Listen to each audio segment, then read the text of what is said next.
Welcome back. This is Newsfile. It's your most authoritative news analysis platform, and here on Newsfile we put Ghana first. My outfit, as always, is by Konatic Clothing. You can call them 0244-6767-32, 6767-32, and they'll make you look good.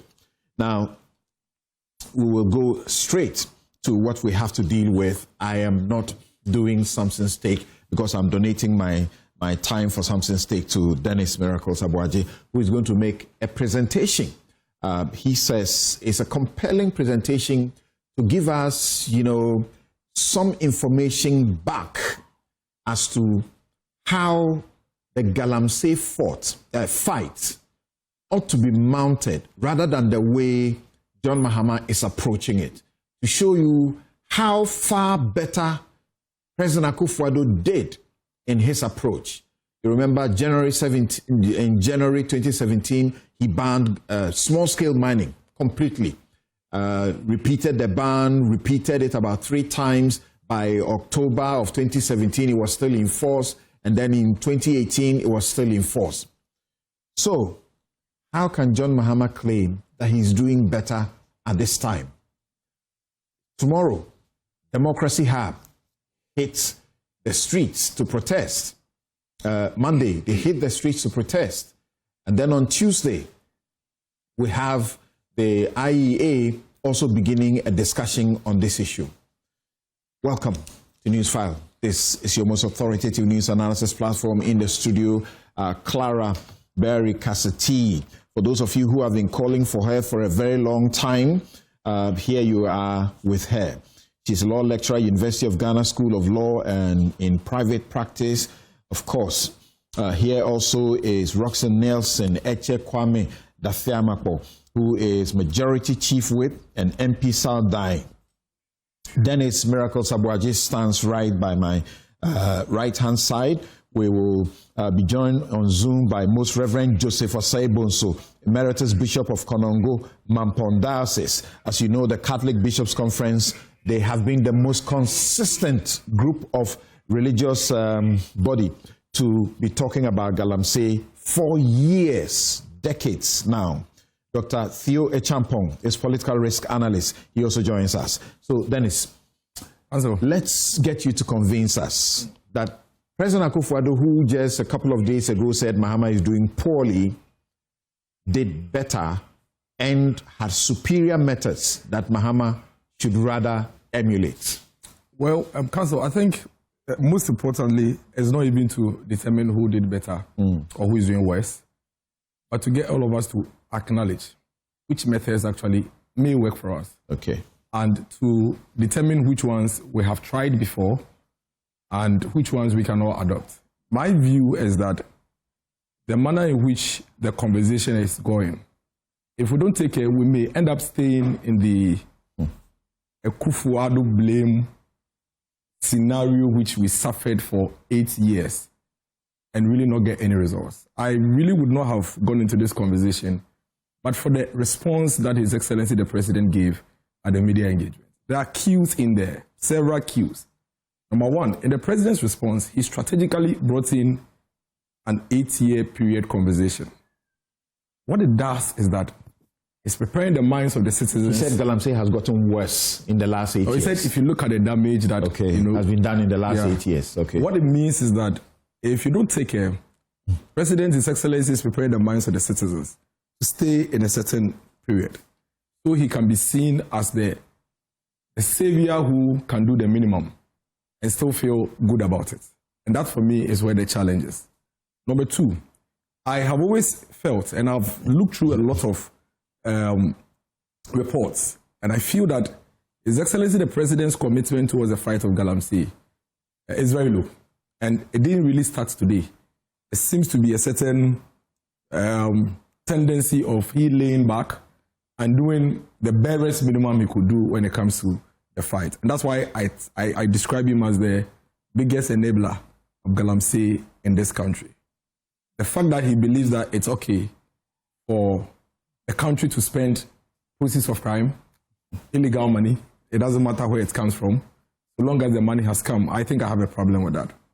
I also feel that leadership must be consistent. Leadership must be responsible. Leadership must be accountable to the people. This really has very little to do with MPP and NDC, but more to do with who has the responsibility to deal with the issues. And let's all acknowledge that another Danko Akufo-Addo that you would want to reference, indeed, could not complete the process of the fight against galamsey. And Galamsey Council is one of the top 5 reasons why Nana Addo and the MPP lost power. Indeed, if you are to list the top 3 reasons why the MPP lost power, Galamsey will be in it. What it means is that it's completely moot. It's a very dormant excuse to try to use Nana Danko Akufo-Addo to make an excuse. That notwithstanding, let's not make the conversation about Akufo-Addo. Let's make the conversation about triggering the president to wake up and do what he needs to do to give us results, especially based on the promises that he himself made. So we look at Galamsey, and if you talk to a 24-year-old in 2024, they are likely to let you understand that Galamsey started in 2017. In fact, in 2024, the 24-year-old was probably 10 years old in 2010. The 18-year-old was probably 4 years old in 2010.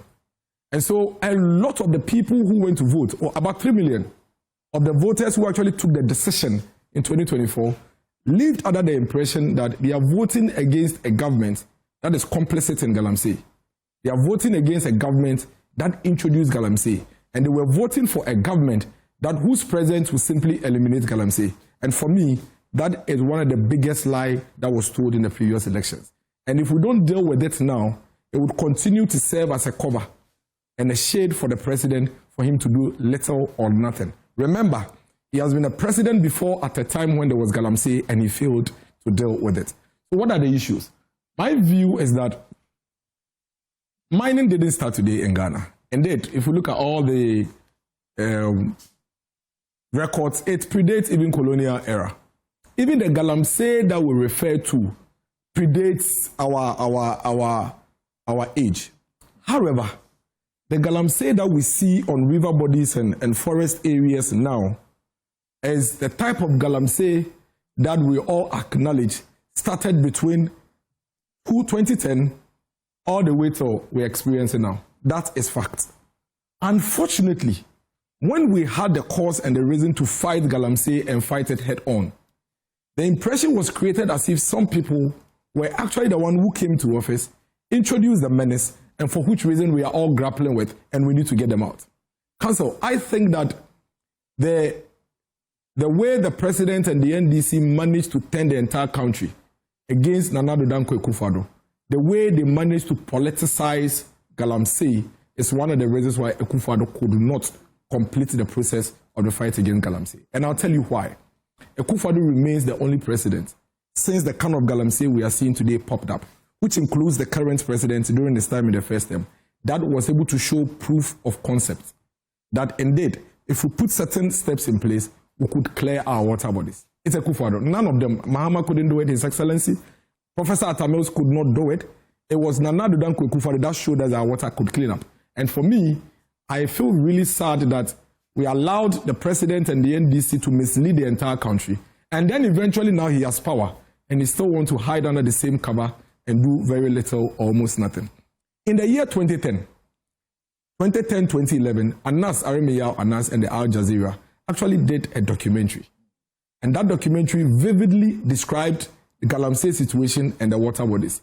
Something, if it was played today and the dates or the years are not mentioned to you, you may think was 2024 or 2022. Let's watch that video and come back quickly. Galamsey rather seriously. Let's see how we can solve that problem, because this is a clear indication of some of the effects, yes, of galamsey.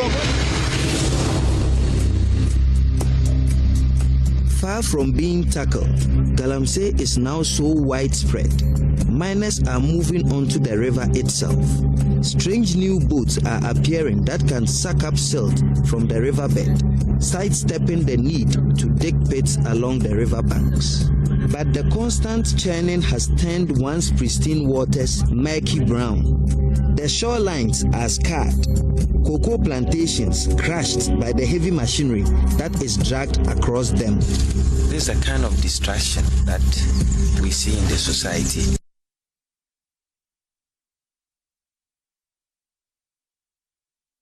this description from Anas Aremeyanas. You heard Professor Mills speak.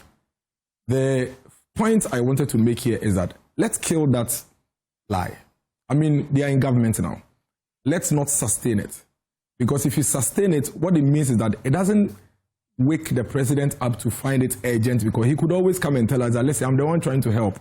I'm the one trying to solve, so give me time. But he doesn't have time. Because this happened under his tenure. This happened when he was president. And there are several screenshots of stories then. If you can scroll to the stories that we have. Reports of galamsey, reports of people dying during his tenure, when he was vice president, before eventually he became, president. Please keep scrolling. Scroll for me. There are stories. Go. Just keep going. Keep going.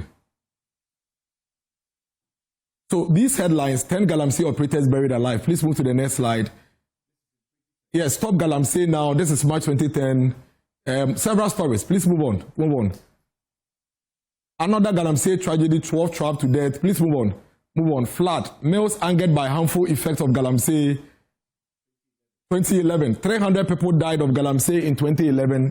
Move on. So the point we are making here, court not helping fight against galamsey. This is Honorable Fusampofu. Let's stay on this. Now, this is a report that was made on galamsey situation between 2011 and 2015. A period where the president now was vice president and president. Now, he says area of galamsey has more than tripled from 2011 to 2015, from 10,907 to 36,000 hectares. Galamsey is affecting major rivers of Fin and Cobra, Brim, and Num Tano. In 2013, an estimated area of 551,000 was affected by galamsey pollution. This is a period between 2011 and 2015. This was at a time when Nana Addo Dankwa Akufo-Addo was in opposition. It was a major issue. Please move to the next slide. Major matter within the period. And you can see the level of devastation. Galamsey worsened in 2010 and water pollution increased. Please move on. So these stories that I have basically run us through, Samson, you realize that if I covered the dates and I read these headlines to you, the likelihood you may think they are between 2017 and 2025 is high. That's true. These headlines, these are almost the same headlines we are running today. And so it is completely wrong for the government of the day, in an attempt to find a solution to galamsey, to continuously create an impression as if they are saviors. No, they introduced it. And when I say they introduced it, I'm not saying they are mining. They were the ones mining. Indeed, let me tell you something. In the year 2016, in the year 2013, please go back a bit. In 2013, John Dramani Mahama, the president, had a course to set up an interministerial task force to fight galamsey. Now, guess what? The interministerial task force had the responsibility to go to the mining area, arrest galamseyers, burn excavators, burn chamfans, arrest the foreigners, and deport them to their country. It was their mandate. Right. Honorable Anatete was there. Inusa Fuseni Honorable was the chairman. Mahama Yariga, now majority leader Honorable, was a member. He was the environment minister. Mahama Yariga, at a point, September 2016, this was like 3 months to elections, said that he has given up on the fight against galamsey. Indeed, he said, I called the EPA boss, I called the Minerals Commission boss, and I told all of them, look, we cannot win this fight, and that we need to look at an approach. At some point, Mahama Yariga was advocating for regularizing the illegal mining, making the point that once they mine and it can be covered, we are fine. Never within this period did you ever hear Nana Addo Dankwa Akufo-Addo or anybody from the MPP period between 2010 and 2016 actually attacking President Mahama and accusing him of doing galamsey at that time. Nobody ever did that, and we should put that on record. What Nana Addo did was that when 2016 September, the issue became a burning matter, 3 months to election, he said, I am proposing an alternate way of dealing with this.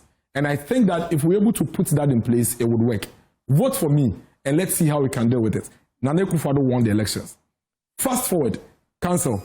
In the first 3 months of Akufo-Addo being sworn in, April, it was 3 months. And I hear the president says, it's just 8 months. Let it be put on record. When Nana Addo was sworn in on January 7, 2017, galamsey had been running since, at least in a major way like this, from 2010.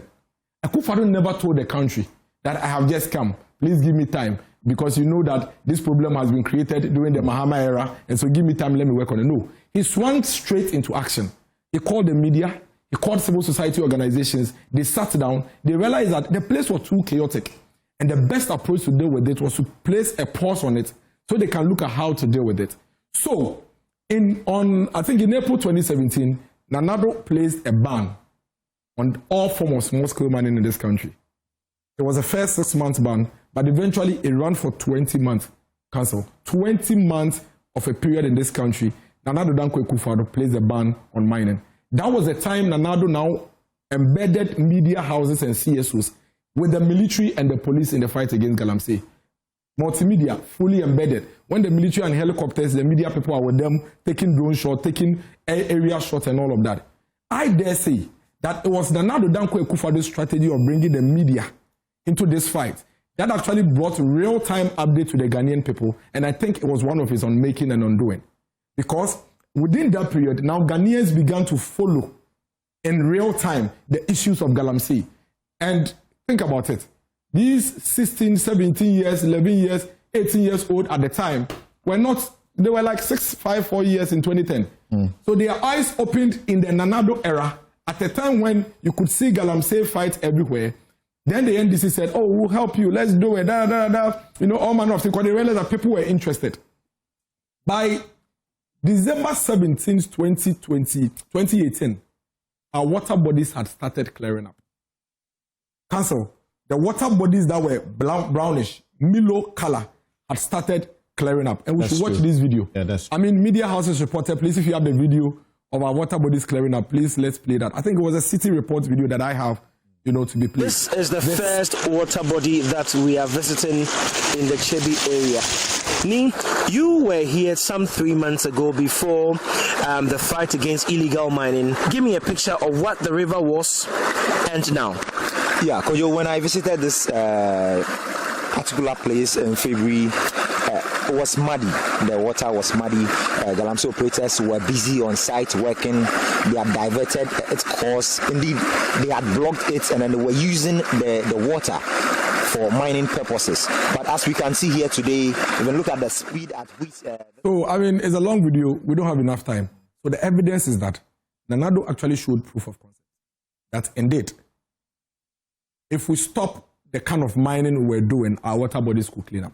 You remember at some point, people were only saying that, oh, it is when the rainy seasons come and it rains, it washes the mud into our waters. And so this was proof that galamsey is actually the reason why our water bodies were the way they are. So he introduced reforms within the period of the ban, together with CSOs, several of them. Several strategies were put in place. And some of the things that we see today, and there's also one of the points I made, that Samson, we cannot have run a strategy for 8 years, which we all admit did not give us the desired results as at the time Nanado was living. And then you promise us heaven and earth.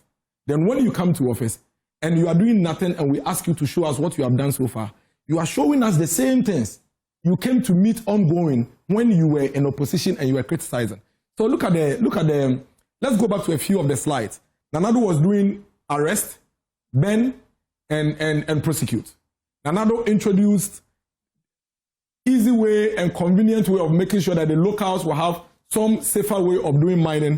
So these are mercury machines that were introduced to some of the community people so that instead of they going into the water, they stay onshore and use the machine to safely mine. Nanado introduced the water guards. I'm sure you have heard that anytime you ask this government one of the things they've done, one of the key things they mention is water guard. Samson, let me show you evidence of water guard. Please go back. I think the water guard guys are either before this. So these water guards were introduced during the Nanado time. Here they are. First batch of 300 river guards begin training on Eastern River. Please move on. They were trained. They were deployed. They went into our river bodies. They started working. It still did not give us our results. Remember, at the time they were doing this, the same government that is telling us that what he has done so far is water guard were criticizing these things. Now, when the water started clearing up to somewhere 2021, 2022, you know what happened? The NDC turned around. They turned around. But even before 2022, we were in 2019 going into 2020 elections. The NDC, who were supposed to work with the government for us to get results, now begins to go to the mining site and tell the miners that, you see, Akufo-Addo has stopped all of you from mining. We are coming into another election. Please vote for us. When we come to office, we'll allow you mine. And these are serious statements and commentaries that support the point I made that they are enablers of galamsey. Let's watch this video. Now me boa after on the 11th, that way on the 7th, you know, and she say, "I go at the mom because on one of the best I got now." Said the bear, you know, no blame or where you might take a crate. Most would not have seen it. Now, so that's how the machine is 1 month out of the Hine. Now, so the other Bayajuma. Now, so do Chromo call for Friday. Eddie, and 2 Quaco to Abana, John Daman Mahama, they do that. And then Maya said, no, and then I don't pay and no for Mansoudia. I saw the Galamsey, why are you so born of the Gulu? On only say 4 years, maybe a human, young comes into me. I might say because of the other 2 and a woman for watching the union, he said, into me, the young person. Galamsey, Ghana betu Galamsey. And I do man and also in another vanguard for another 4. And the players are crackers say, Yatu Abaria, Mubesha, Vanguard in Mukina. Yayan's not Yaban. Omo Mochi or Galamsey, no. Omo Tuomu. Yabama Omo Amnesty, no more Saba.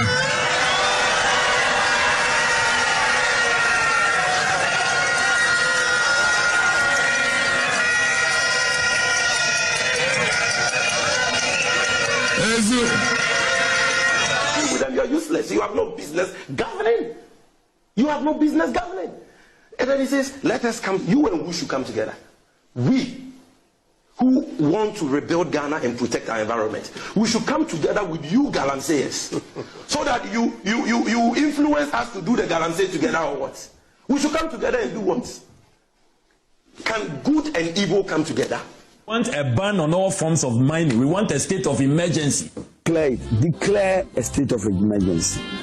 Just as we declared lockdown during COVID, let there be a certain declaration. Yes, I think that national emergency be declared now. And it is his responsibility to deal with Galamsey now. I get very passionate when I talk about Galamsey issues because I think the president has failed.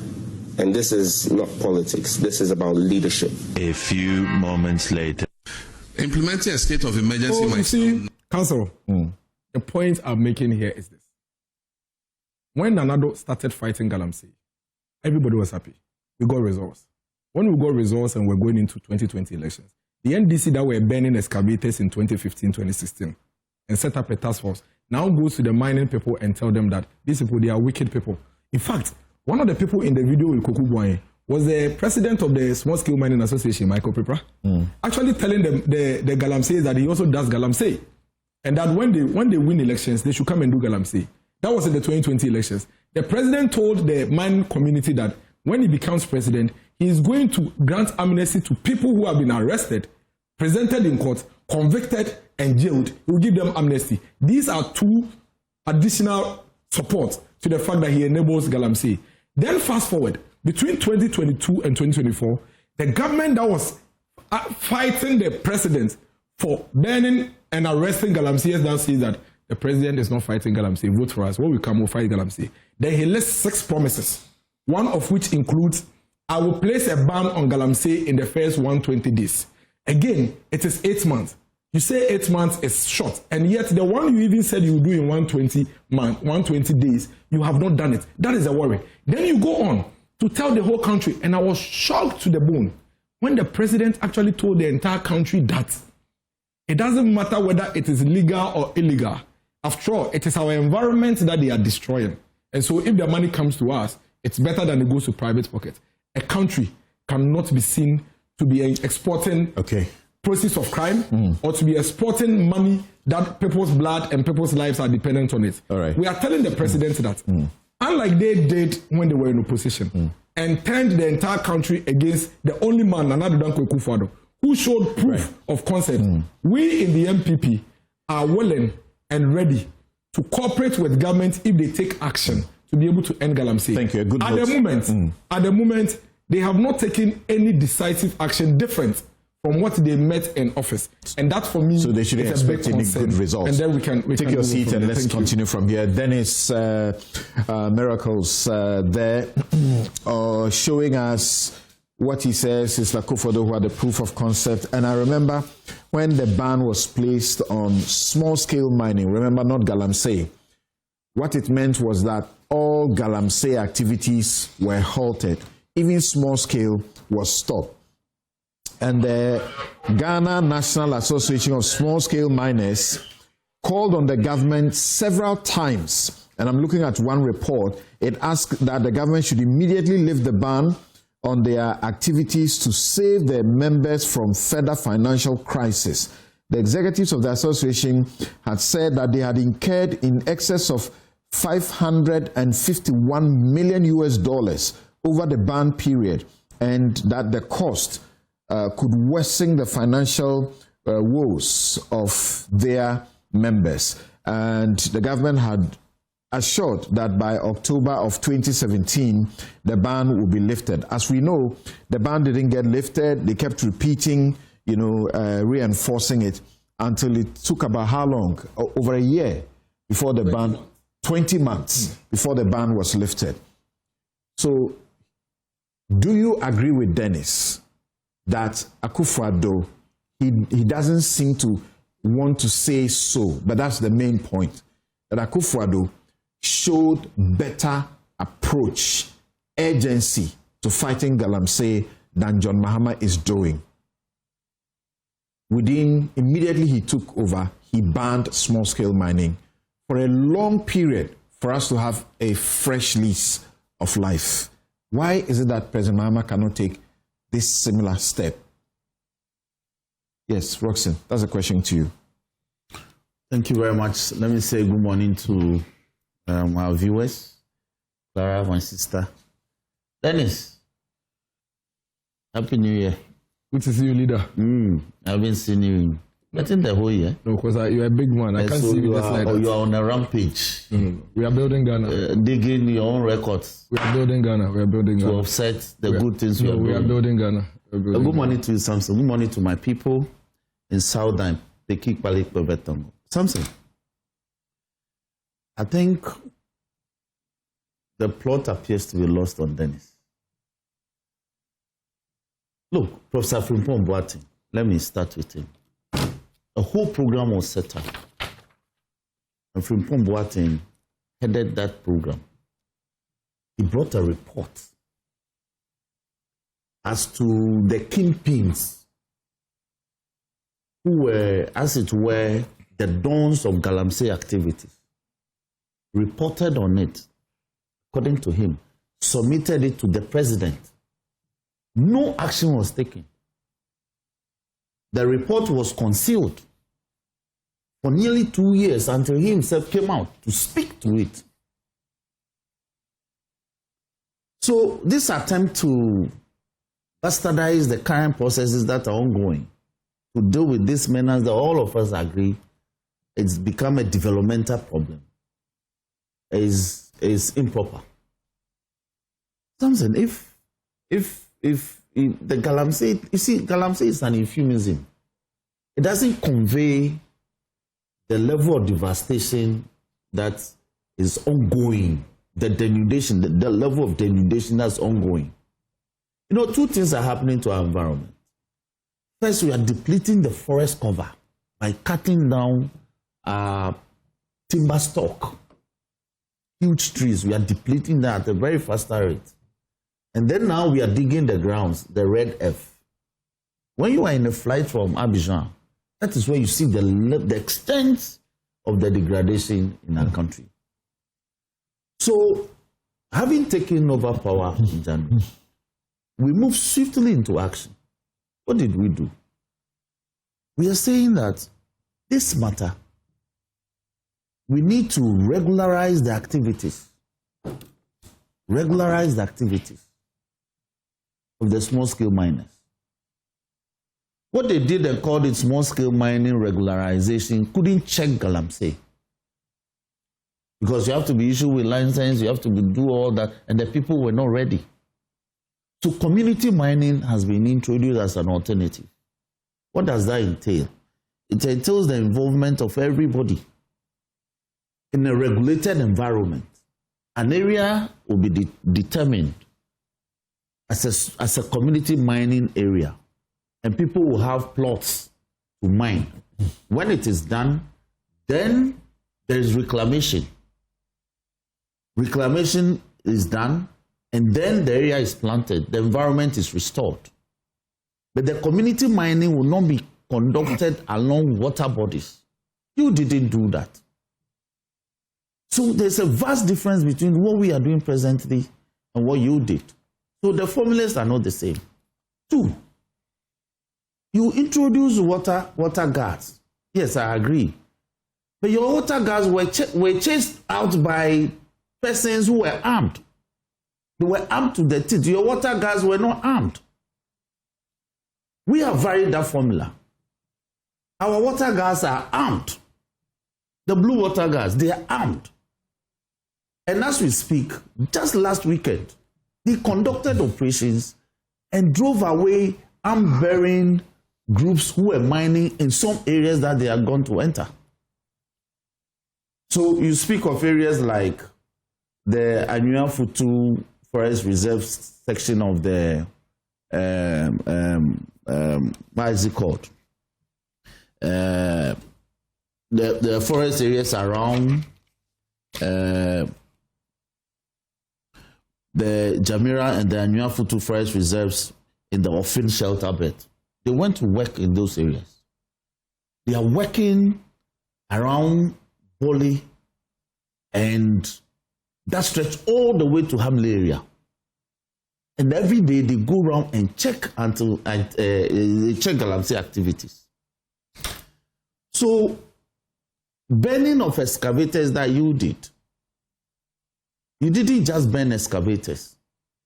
You actually brought, according to Amau, we brought over 500 excavators to Accra and parked them at an area between Medina Old Road and Adenta, that stretch, that aviation open space, open land. The excavators have all vanished during your time. So you introduced measures. You were not committed to implementing the measures to its effective implementation. So your measures failed. Our measures are not failing. So the call about the imposition of an emergency or a state of emergency, yes, constitutionally provided. Article 21, Article 31, they make those provisions. But would the imposition of a state of emergency resolve the matter? I think that there's an alternative to the imposition of a state of emergency. Because if you declare a state of emergency, you require a lot more resources to enforce it. But if you declare what I will call security zones, if you identify the galamsey prone areas, you declare them as security zones. It is easier, they are compartmentalized. It's easier to mobilize policemen as well as military men to now guard those areas to prevent persons from entry. Then you also will take proactive steps to go in and reclaim the degraded environment and restore the water bodies. Because the blanket imposition of a state of emergency has far more consequences in terms of logistical support and mobilization than declaration of security zones. So that will be my response to him in respect of that. Now, we have about 288 forest reserves. Out of that, about 44 have been degraded. Out of that 44, as we speak, a lot have been reclaimed, over 20. And the reclamations from the galamsey people has not been whimsical, they've been driven out. We are actually prosecuting galamseyers. You couldn't prosecute many. You couldn't. Now, in addition, in addition to these measures, we have also introduced what we call earth-moving equipment tracking. What does that mean? Because to degrade the environment, you don't need, it's not about shovel and pickers matter. You need very heavy earth-moving equipment. And an earth-moving equipment is an equipment that is is monstrous. So they are imported. Who are the people who import these earth-moving equipment like excavators?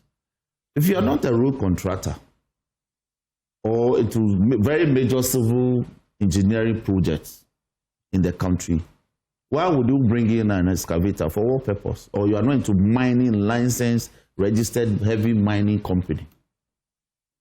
So far, about 1,200 excavators are being tracked, or they've been fitted with tracking equipment.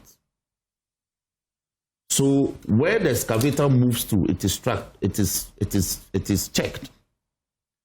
Those that are in the wild and they are not licensed for the purpose for which they are supposed to be done, they are being confiscated.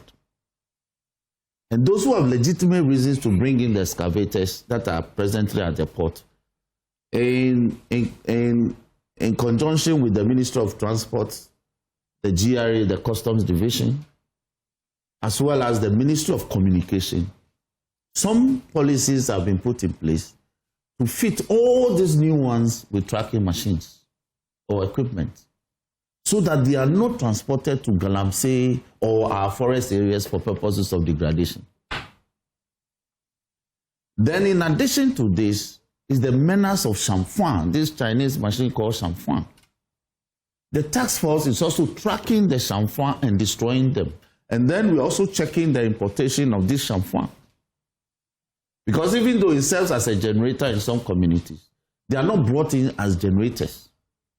They're actually brought in at water sapping, soil sapping, fine soil sapping machines that aid them in the Galamsey activities. So these are some of the clear-cut measures. All right? So, my brother, we must commend government for the efforts that we are putting in place, very proactive measures to check Galamsey. I am an environmentalist, and as a person who takes keen interest in geography and tourism, degradation of our green forest belts is actually hurting our tourism potentials because they are destroying tourists, very beautiful tourist attractions. So before you get into that, yeah, a couple of questions for you. Yeah. You referred to Professor Frimpong Boateng's report. Yes. Are you by that suggesting that it was shelved, it was kept for a long time, and he had named some, kingpins, and they were not dealt with in the Akufo-Addo regime? Are you by that suggesting that report negates the facts of President Akufo-Addo's urgent and far-reaching action of a complete ban for nearly 22 years when he took over office? It does. Because you see, when he lifted the ban, it was around the same time that he instituted a lot of programs, Operation Galamstop, Operation Vanguard, then eventually the Frimpong Boateng Interministerial Committee. I didn't set that up, he did. And they came to Parliament, we voted a lot of money for that committee's work. The committee did its work because the committee was set up for a purpose. And the chairman is the one saying that when my work was done, I submitted my reports to my supervisor. And I expected him to have acted upon the content of the report, including the recommendations. But after so long, I discovered that he was not acting on the report. So he had to go public. It was when he went public and actually leaked the report that some of us got copies. The leakage of or putting the report in the public domain didn't come from the presidency. President Akufo-Addo. Yes, it didn't come from the presidency. You can't credit President Akufo-Addo for being a listening president. That he is coming into office at a time when there was pressure about ban small-scale mining, ban Galamsey, and so on. And the media coalition, yes, led by Kanashigbe, yes, kept heaping, as it were, the pressure. When they were coming into office, in the campaigns, they were campaigning about regularizing the mining, illegal miners, just as you have just spoke about that you are also seeking to do. In fact, when Amewu appeared in Parliament for his vetting, he was talking about regularization. But the media campaign was so heavy that the president had to listen. And what did he do? That the situation is urgent. He gave a complete ban. That response is completely different from President Mohammed's response. That's the fact you are being faced with. That's inaccurate. I gauge people from their conduct. If indeed you listen and impose an interim ban, when the ban was being lifted, you introduce measures. The measures that you introduced rather went to worsen the situation. And the chairman of your interministerial committee presented a report to you. That again is conduct. You failed to act on the report and things got deteriorated. How should I commend such a person? I would have commended him here sitting today if he had acted on that report and implemented the recommendations in pursuance of or as a consequence of the earlier imposition of a ban.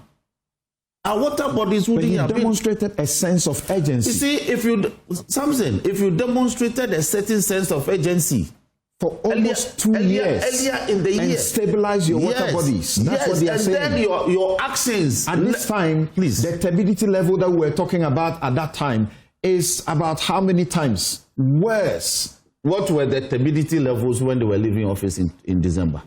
I'll check the exact figures for you. But it is worse now. It is the not. Ghana Water Company. It is not. No, it is far worse. It is not. The Ghana Water Company's report. I'll pull out the figures I disagree with you. No, you can't disagree with the facts. The turbidity levels are not worse than they were in December. They are worse now. They are not. Because when now they say that they have to treat the water with chemicals that cost far more.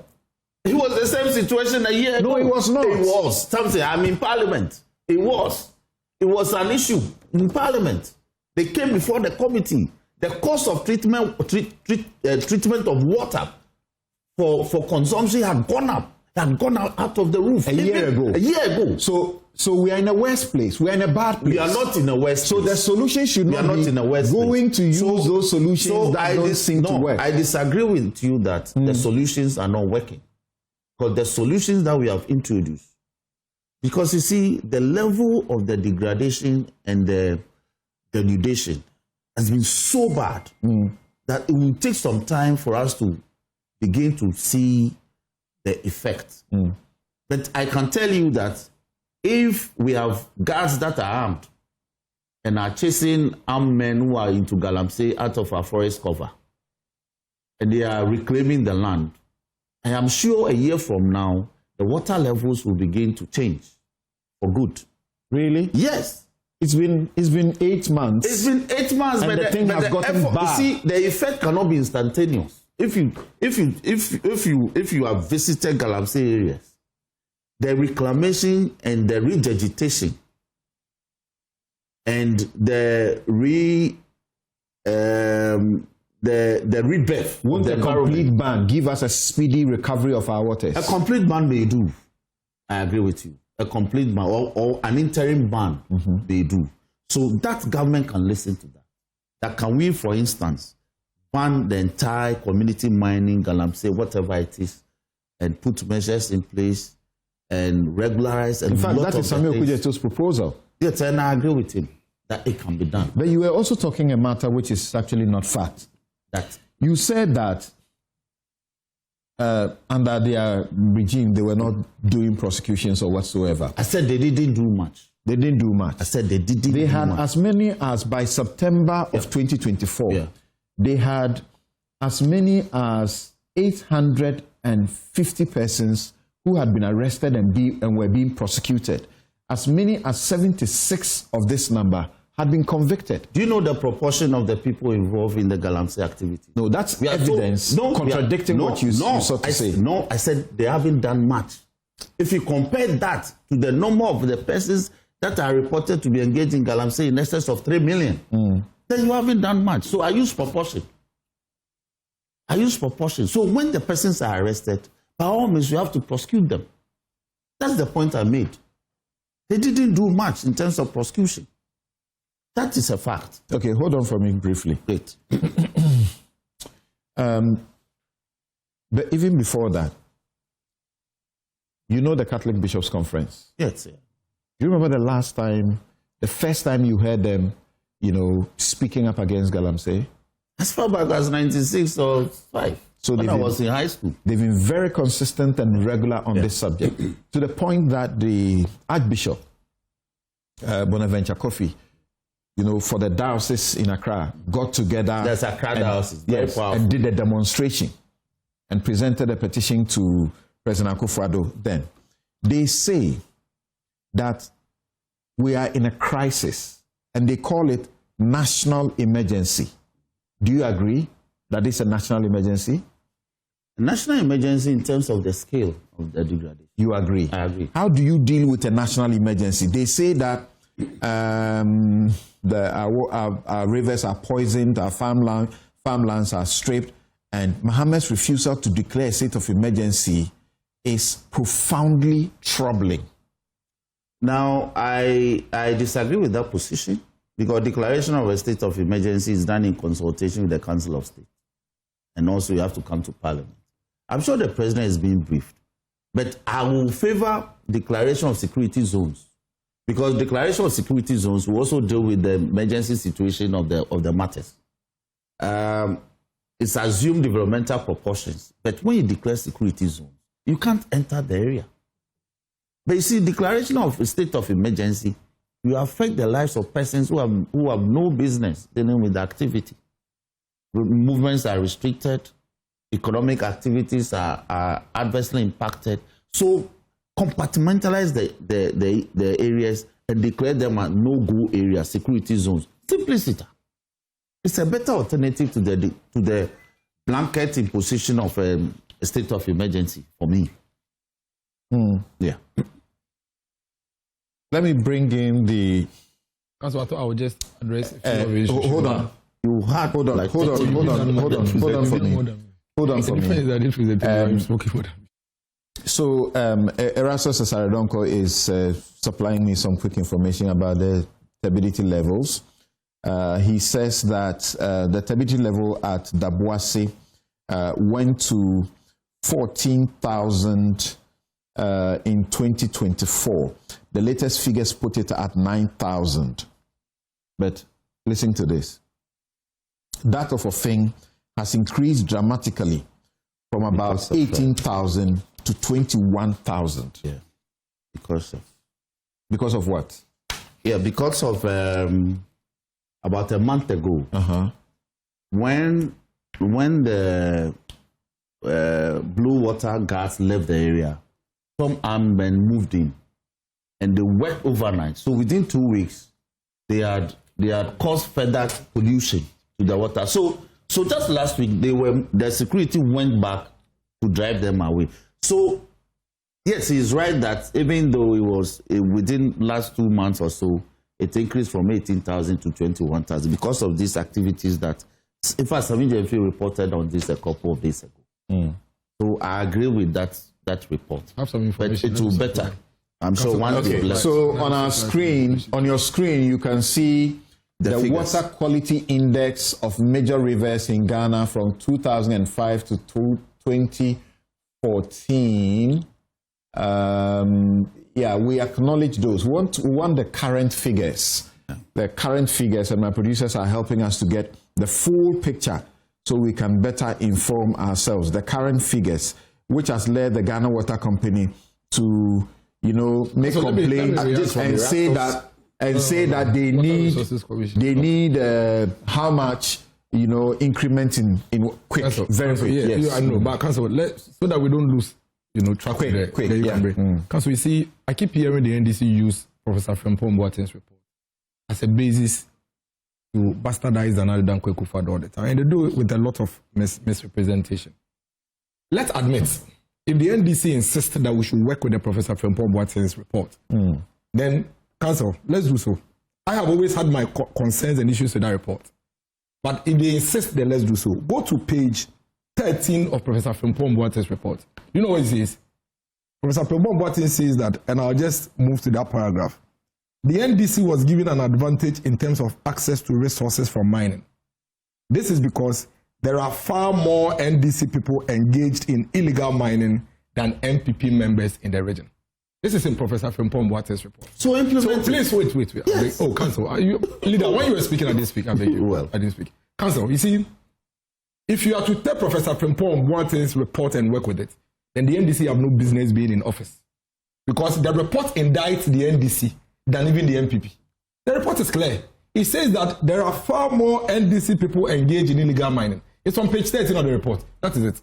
So I don't know why the NDC think that they can just pick Professor Frimpong Boate's certain paragraph and when another Danko Ekufuado with it. And as we speak today, investigations have been done, including by the Fourth Estate, yes. that prove that NDC tax have taken over even proper concessions because they have come into power. There's nothing like NDC. No, there's nothing like NDC tax. Leader, why? No. Let me speak. I disagree. No, I speak in reference to Samson. Today I need protection. I disagree with what he just said. There's nothing like NDC tax. If tax have gone to a place to engage in a criminal activity, by all means, let them be. It's okay. Let the law let me be make applied. my point. I beg you. But NDC hasn't got tax that it deploys. You can have your 10. No, we don't have NDC you can have your 10. I beg you. And I wish that you can withdraw. You can have your 10. I beg you. Okay, so the reason I will not withdraw that is that it's standard. We know some of them, and our investigators identify some of these people. Samson, with all due respect, which are member of the NDC. Let me show you this. We don't have tax. Doing this No, September 17, you can't say that September you have 17, 2015. Doesn't breed tax. The Fourth Estate did this story. NDC Group admits leveraging political power for illegal mining. Days after the Fourth Estate exposed how a group aligned with the National Democratic Congress forcefully took over a licensed mine in Prestea Huni Valley with the support of national security, an official of the party has confirmed the involvement of the Member of Parliament for the area. At a press conference in response to the Fourth Estate's publication, Mohammed Awal, the NDC communications officer for the constituency, told the media that the lawmaker had done nothing wrong. Again, the NDC Prestea Huni Valley communications officer claims that the MP's actions was about, quote, restoring sanity, ensuring rightful owners reclaim their operations, preventing further exploitation. So, Mr. Awal's justification for the seizure of the concession belonging to RMG Mining was that prior to the New Patriotic Party coming to power in 2016, the mine had been operated by Task Mining. But through political machinations, officials of RMG snatched it. Council, I beg you. Let leader. So, what does the report say? It's okay. The viewers have heard. Let me speak. So, if Professor Frimpong Boate's report is what they want us to work with, then indeed, it is established in that report that there are far more NDC people involved in illegal mining. That's the point you have made. Yes. Now, he spoke about the fact that they have introduced community mining and all of that, and Ekufuado didn't do it. That's a falsehood. Indeed. No. Ekufuado, leader, you can't do this to me. But I noted all the things you said. I didn't say. I said Ekufuado introduced another form of community mining. We are introducing community mining. What you introduce has a different name. I didn't say Ekufuado didn't do it. But I beg you, if you interrupt every point I make, it would destroy I actually need to move on. No, because you react. But he hasn't given me the chance to speak. Please, I beg you. Please don't interrupt me again. Community mining was introduced by Nana Danko Ekufuado. So if they say they've introduced community mining, again, it buttresses my point. They've done nothing new. Number two, he says that because the river guards have arms under their regime, it's different from the river guards from Ekufuado. That's a complete falsehood. He's my leader, so I won't say it's a lie. It's a complete falsehood. Amma Kofi-Boa is here. Graphic Online is here. He says, and I read, Mr. Boa said the guards, though trained by Ghana Navy, are not armed personnel. Rather, they are young people from riverine communities who have been trained to detect and report galamsey activities. Now, he also says that Amewu brought some 500 excavators to Accra and they go missing. You see, Honorable Dafeme really doesn't understand the galamsey situation, and he's still politicizing it, forgetting he's in power, and this will not benefit him. May his soul rest in peace. Honorable Murtala Mohammed sat on TV3 barely 3 months into their office and reported that 40 excavators that they brought are missing. 40. If 40 are getting missing in 3 months, do the calculation and find X. How many will get missing in 4 years? Let's move on to the state of emergency. He says that the state of emergency may not necessarily be an issue because, the situation is there. Cancel. You are the Lands and Natural Resources Minister calling for a state of emergency at the time when the situation was better than now. See, I have an image that I've asked your producers to share if they can share with us. The Water Resources Commission, every year, actually does what they call Water Quality Index. And Council, guess what? The Water Quality Index is more comprehensive than the stability level. Because that one, it looks at 4 other issues. If you can project it for me, 4 other issues. The stability level is just one of the elements that feeds into the Water Quality Index. In the year 2010, before Galamsey started the way it is in Ghana, when NDC was in power, look at the water quality in this country. All the 40 Galamsey water areas, were fairly good water. Council, you say it. The orange one you see. So under 2010, we did not have any poor quality water. We did not have any grossly polluted water. We have fairly good water. Between 2010, when Galamsey started in the manner it is now and the NDC, to the time John Mahama left office in 2016, guess what? We had 15 of our water bodies only fairly good. 25 of them had become poor water quality. Within 6 years, 25 of them and had by become... 2024, no, hold on. The 15 went to 29. By 2024, Nana Akufo-Addo had improved the water situation to the extent that the fairly good water, which was just 15, were now 29. And the poor quality water, which were 25, had reduced to 10. Thank you. Hold on. Thank you. That's where you stop. Dr. Sia Champong, thank you for joining us. And I've just seen you sharing with us, flying in the skies and taking footages of very bad, circumstances as a result of Galamsey. Talk to me. Don't you think, as the UTAG, GMA, the Catholic bishops are saying, the president's response now is profoundly concerning, and this is a national emergency, and that the action needed is not what he's talking about, because we have done all of this and it's not yielded much or anything at all? All right. Good morning, Samson. Good to see you and everyone. I hope you can hear me we can hear you. And clear. Okay, so that picture actually was a picture I took last October on a flight from Takoradi to Accra. And as soon as we took off, you can see the Pra River around the Shama side.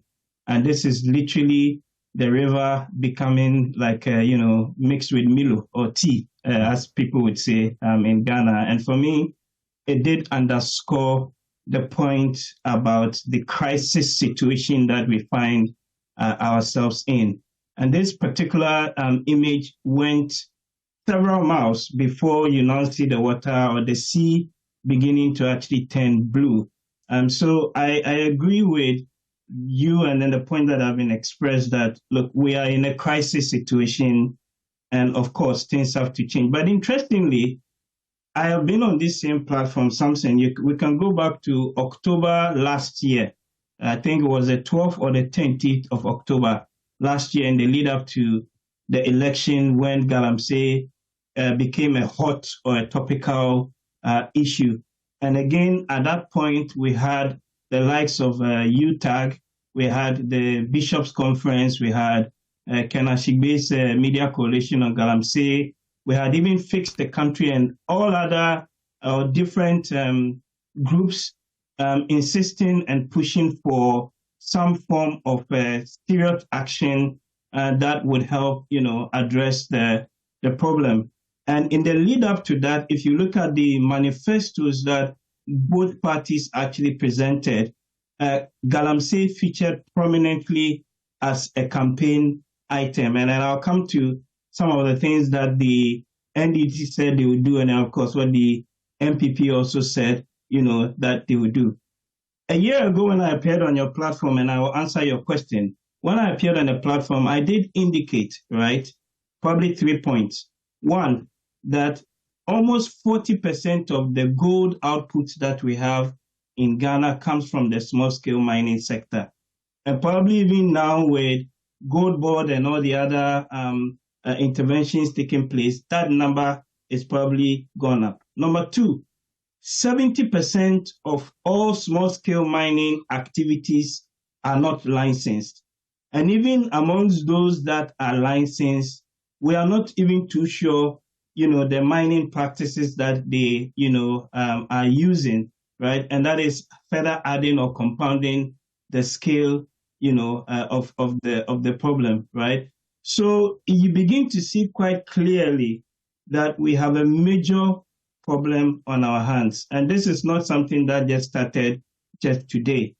We need to do something different. We need to do something you may call sort of radical, right? Where I sort of disagree a little bit in terms of the state of emergency, because we have had similar interventions in the past. Dennis and the likes talk about Operation Vanguard. We've had Operation Halt, where you had these militarized sweeps into different mining enclaves, different mining sites. But then as soon as the troops leave, as soon as the security forces leave, you then have the miners and the people going back to engage in the same sort of operation. So I think fundamentally, if you impose a state of emergency, or to even borrow Roxanne's words, a security zone, right? That is just going to be a short-term solution. It doesn't fundamentally address what I call the supply side issues that is actually driving, right, the menace, right? Because again, we've done a number of these interventions. It's not really work, right? So my sort of difficulty, and in a sense also the solutions I think could be done. Number one, for me, I think the first thing is let's repeal that LI, the 2462, right? That is part of the problem. The LI that gave government and to that extent the Mineral Commission and other bodies the authority to license all these manner of people to actually go and mine in forest reserves. That is unconditional. That is something that even when the NDC was campaigning in opposition, they made statements to the effect that when they come into power, they will repeal that. It is 9 months down the line, and we need to see some action related to that. Yeah, very surprisingly, surprisingly, they did a 360-degree, turnover, and decided not to repeal it, but rather amend it. In the MPP administration, in the dying days of the administration, they had started the process to repeal that law because of the pressure that was coming from the public. It is now that the government is now yielding to the pressure to repeal that act. So then let's keep up the pressure, because yes, you're right. I know in the last days they tabled that to Parliament, and then when the new government came, not much was done on that. But for me, it's absolutely imperative. This is a low-hanging fruit, both in terms of the signaling and showing that really we are serious about addressing this problem. My second point in terms of what can be done beyond just a ban is the idea, or that now you have Gold Board being the entity responsible for aggregating all the gold within the small-scale mining sector. Right. But very importantly, we need to ensure that every gram of gold that Gold Board is buying is actually not galamsey gold, right? So to that extent, how are we putting in place systems to ensure that, for example, there's traceability, that you have these licensed cooperatives? Yes, the Gold Board Act actually has that. So it's an imperative on the Gold Board to ensure traceability. And as the president said, when he said what is being taken against him because he didn't say those rightly, they are going to now implement that process. We understand that they are working with a certain private organization to begin to implement the traceability process. Yeah, absolutely. And this is, for me, is very, very critical because, both in terms of how you assay the gold, we need the chain of custody. We need to be able to prove that, look, at the end of the day, it is not galamsey gold that is entering into, right, the formalized systems. Again, I say this because if you even look at the Bank of Ghana's statistics, right, recent ones on the economy, right, our total export for the year from January to August is about $18 billion.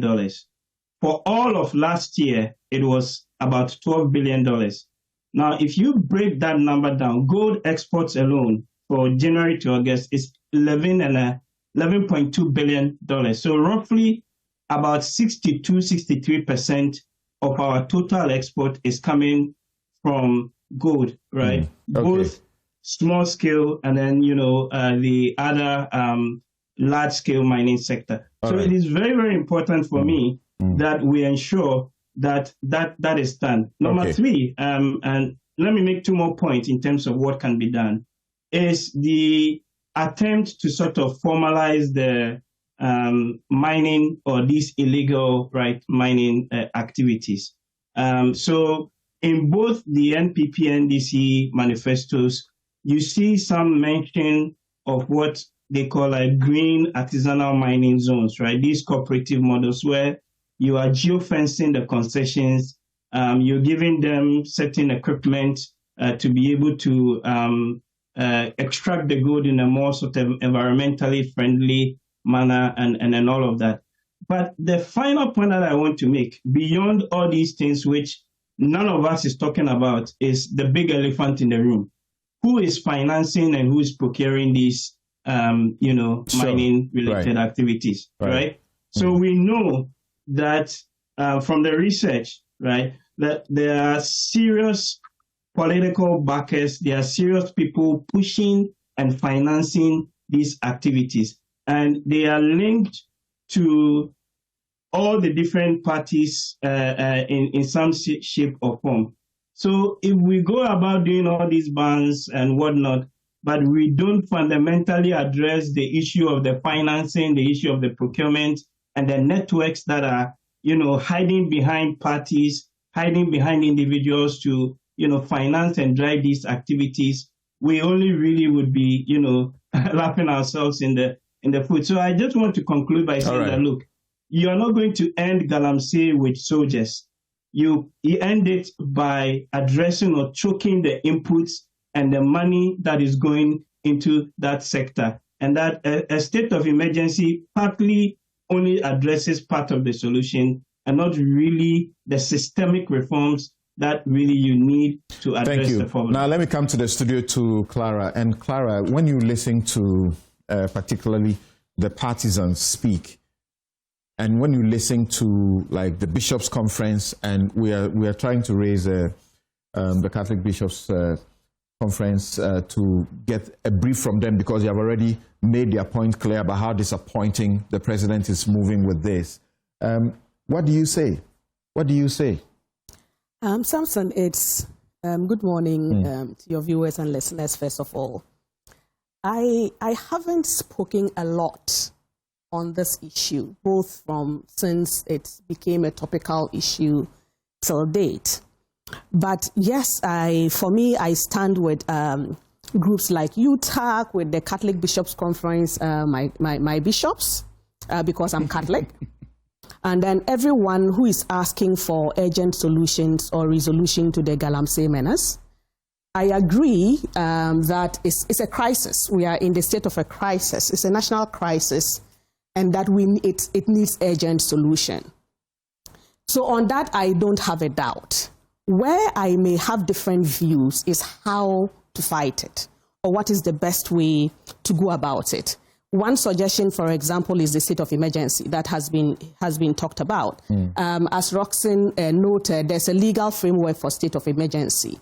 So the Constitution, because it's a very critical issue, and because it involves rights of people and the situation when it comes that rights can be suspended, the Constitution provides a framework for it. And in that framework, it's the President, it's the Council of State, it's Parliament who are the major stakeholders in determining whether or not there is a state of emergency. There is the president's call. Yes, it's the president's call. No, not really, because he has to act in accordance with the advice of the Council of State. But it is his call. No, it's actually no. It's actually the president who initiates it. No, but if the Council of State says no, don't proceed, he can't proceed. Yeah, then we will that's know. what the Constitution says. Yeah, then we will know. In fact, we would have initiated it. In fact, if I'm to read, if you allow me to just read, even if they say yes, don't hijack my can decline. When yes, my honourable leader. Yeah, take this. Okay. So let's go to, if we go to Article 31, for example, and then you allow me to read. Once you look for it, Professor Kojo Appiah had written in 2024, and I quote a portion of it when he called us a Galam state. He said that the NDC must support the call for a declaration of a state of emergency. However, it feels equally threatened by the call because it will curtail their ambition to continue the Galamsey loot should they come to power next year. There is also the likelihood of losing support from potential financiers who are waiting on the wings to replace the DCEs and MCEs and reconstitute the DISEX and widen and deepen the Galamsey practice, thereby taking Ghana to the next level of state capture, what is called the deep state. From deep state, we will end as a fragile state and then as a failed state. That's where we are heading. Yes, so I want to, as a lawyer, I want to stick with the constitutional framework because that's my profession. Right.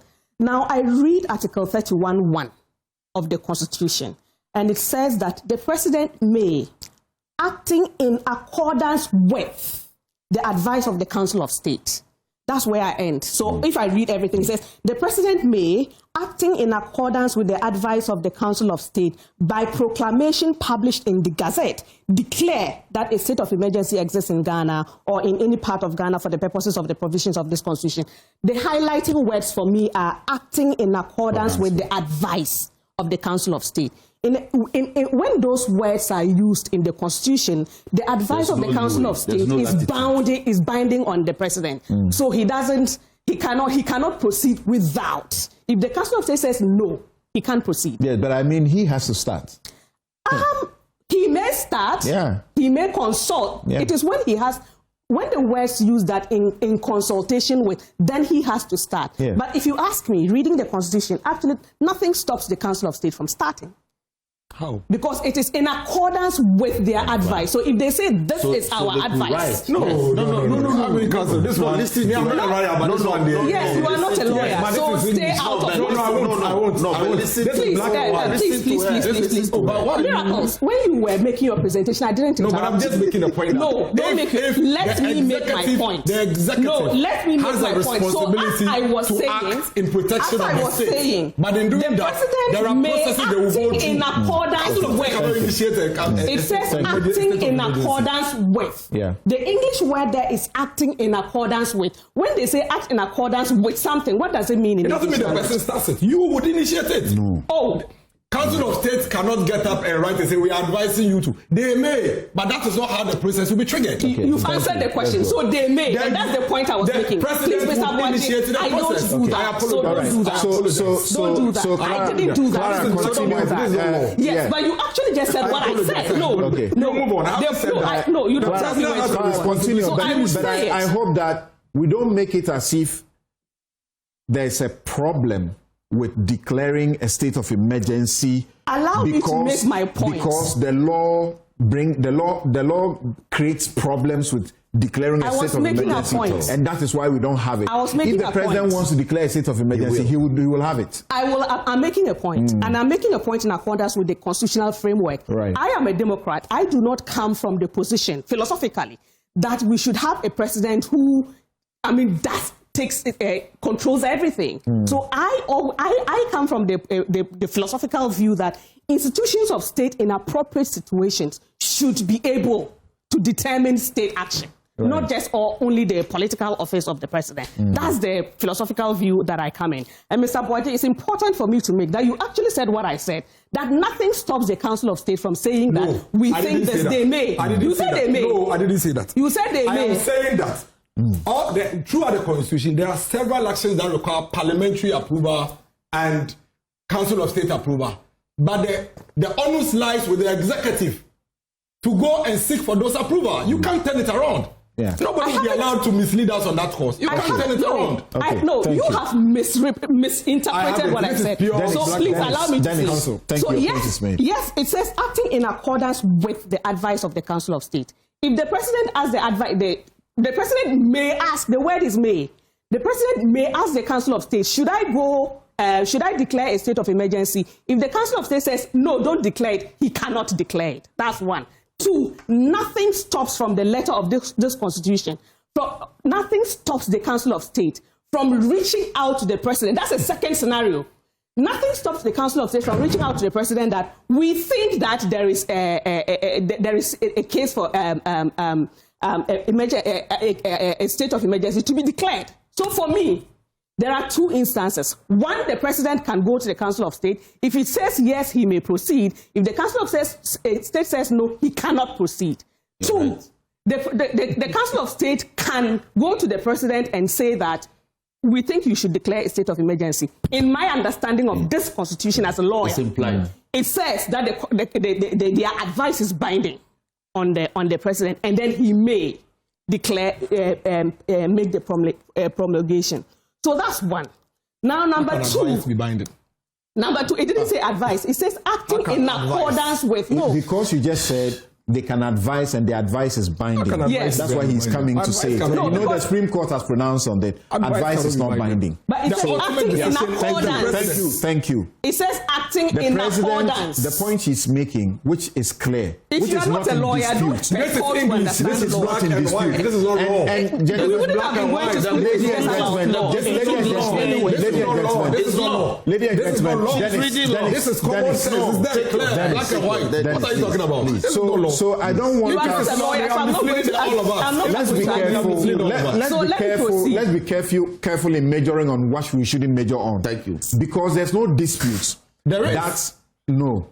You don't know what I'm going to say. There's no dispute that if the president wants to declare a state of emergency, he can initiate the process.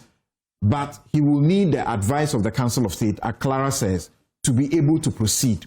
And even that, it will be for a period of 7 days, and then Parliament will need to confirm. In fact, after 2 hours, he has to go to Your viewers are watching. Listen. Thank you. No, Council, listen. The point is being made please.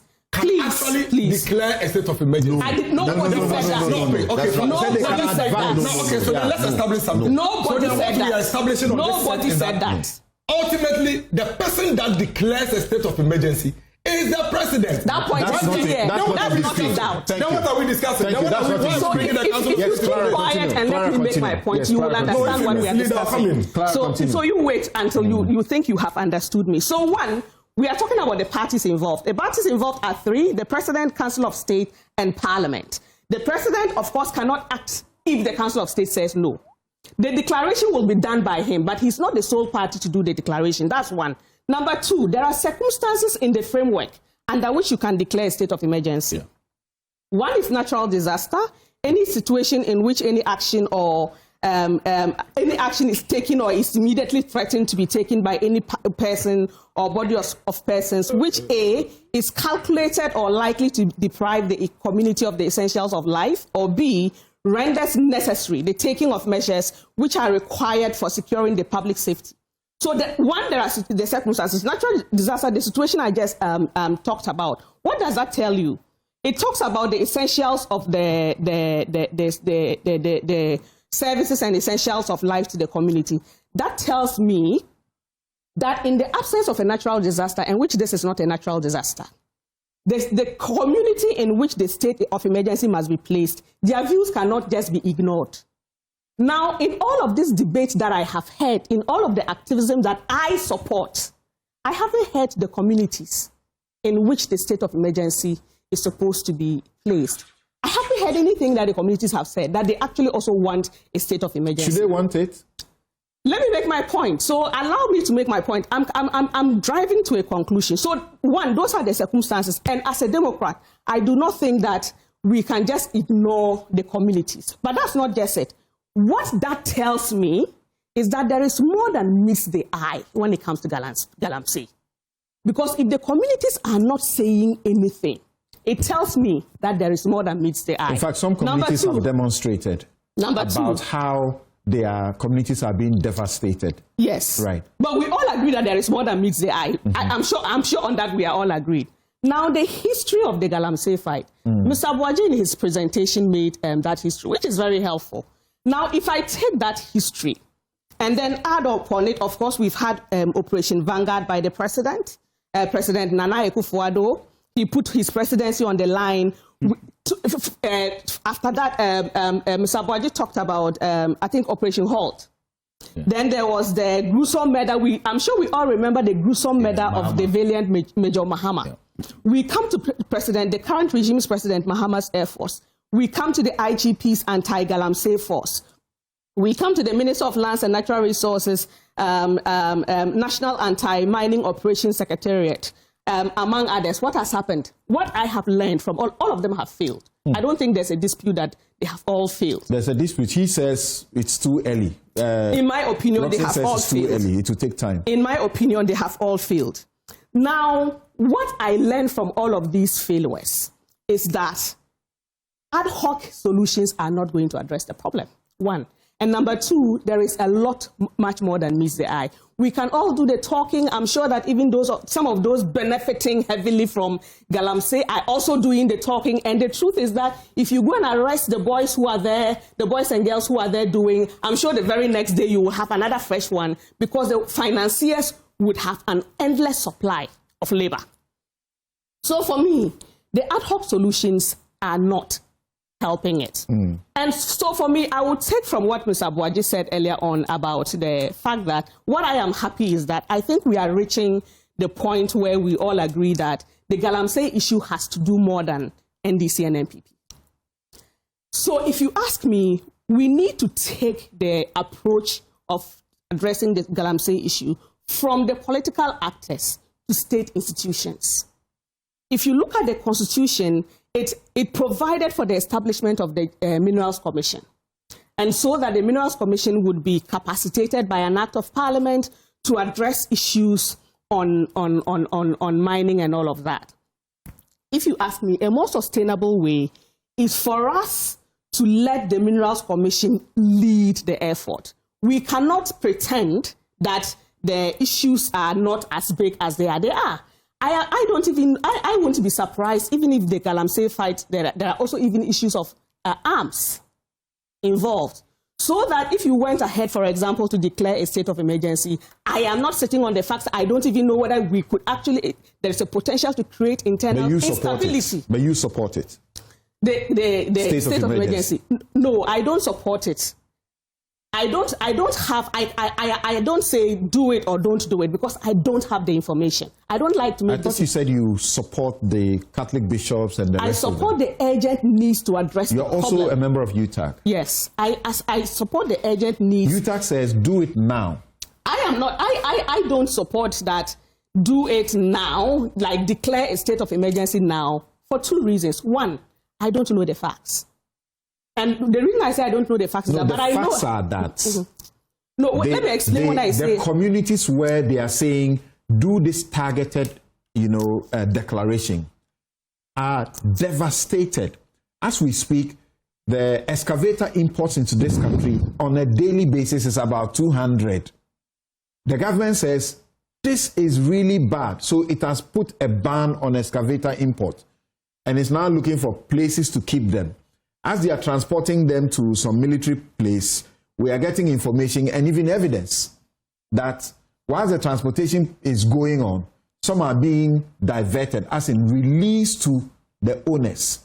Okay. We know excavators can be used for several other things, but galamsey appears to be the chief reason for their import. That's where I come in with this. Our water bodies, and I've just received the stability level water quality assessment impact.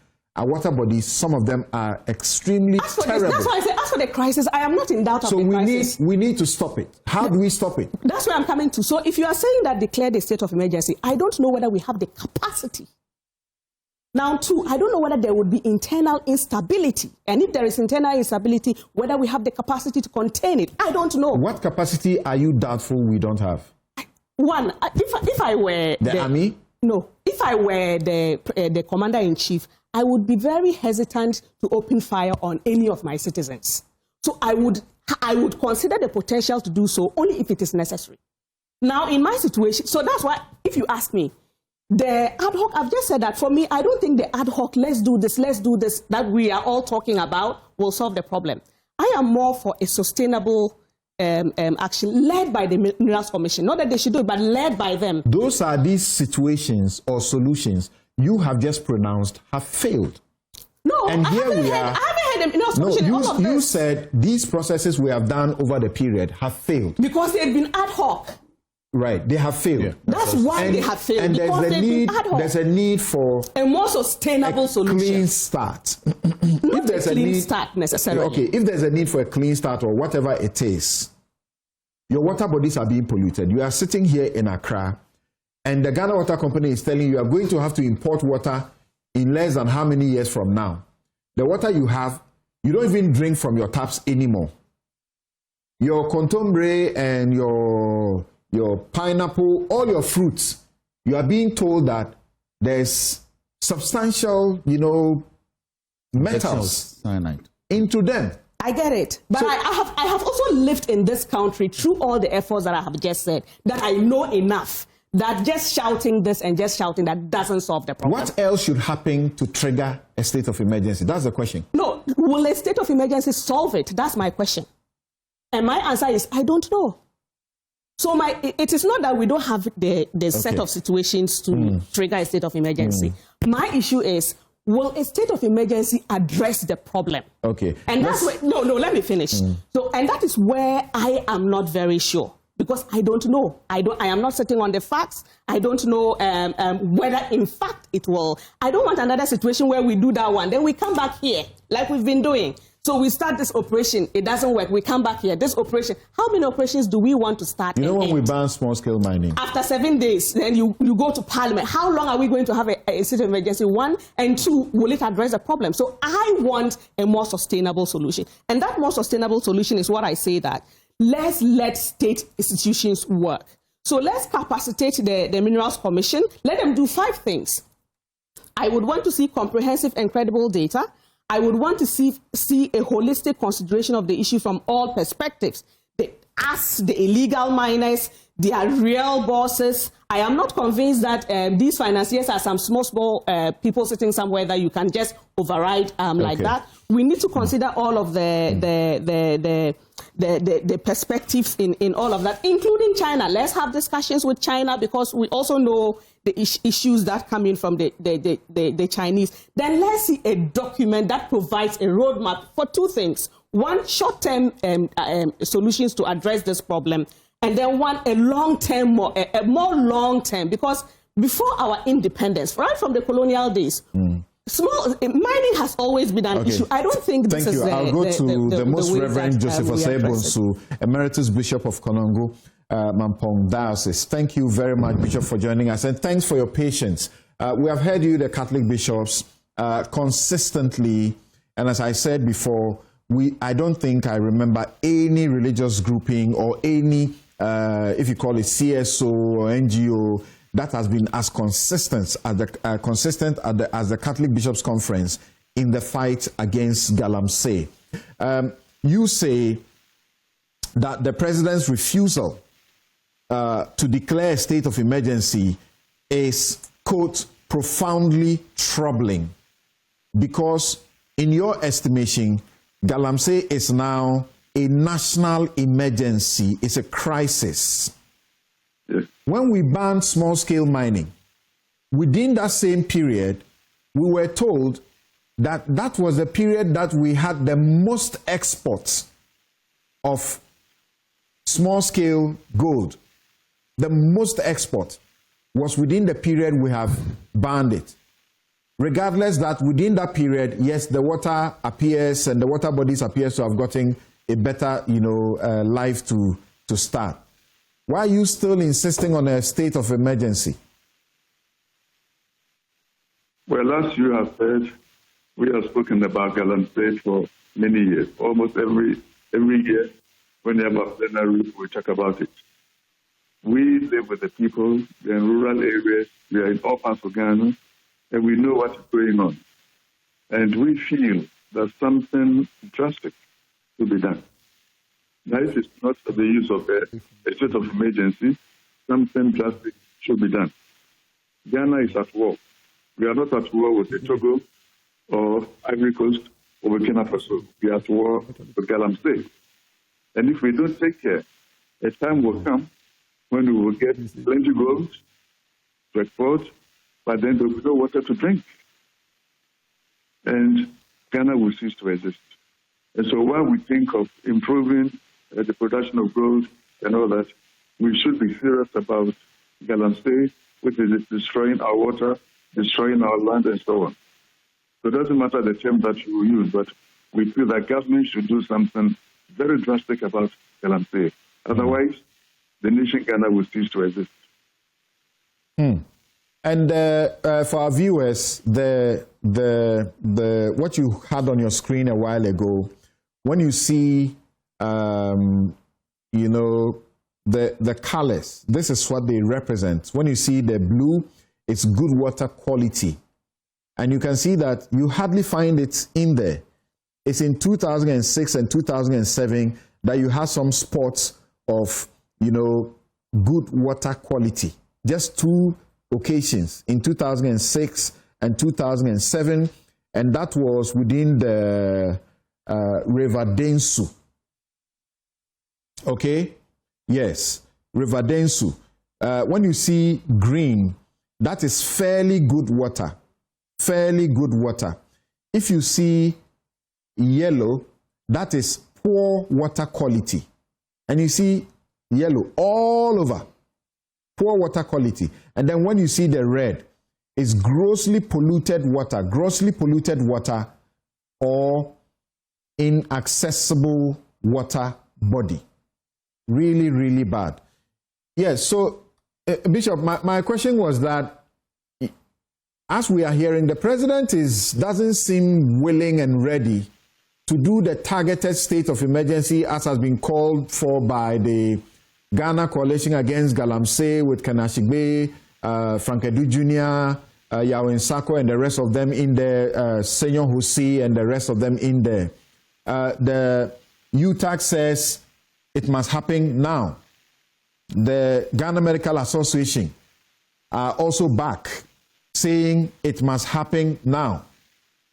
Now, the Catholic bishops repeat their call that there must be a targeted state of emergency. The president doesn't think this is the solution. So what shall we do? Now, if all these groups are saying the same thing, then the president should rethink. As a politician, maybe he's thinking about the amount of gold that we can export, the amount of money that we can get. But as I said, at the end of the day, when you get all this gold, will you be able to eat the gold? Will you be able to drink it? You need water to drink. You need good water for all kinds of things. And so the president should listen. All these groups that are speaking, they are citizens of Ghana, they know what is going on, and the president should take them seriously.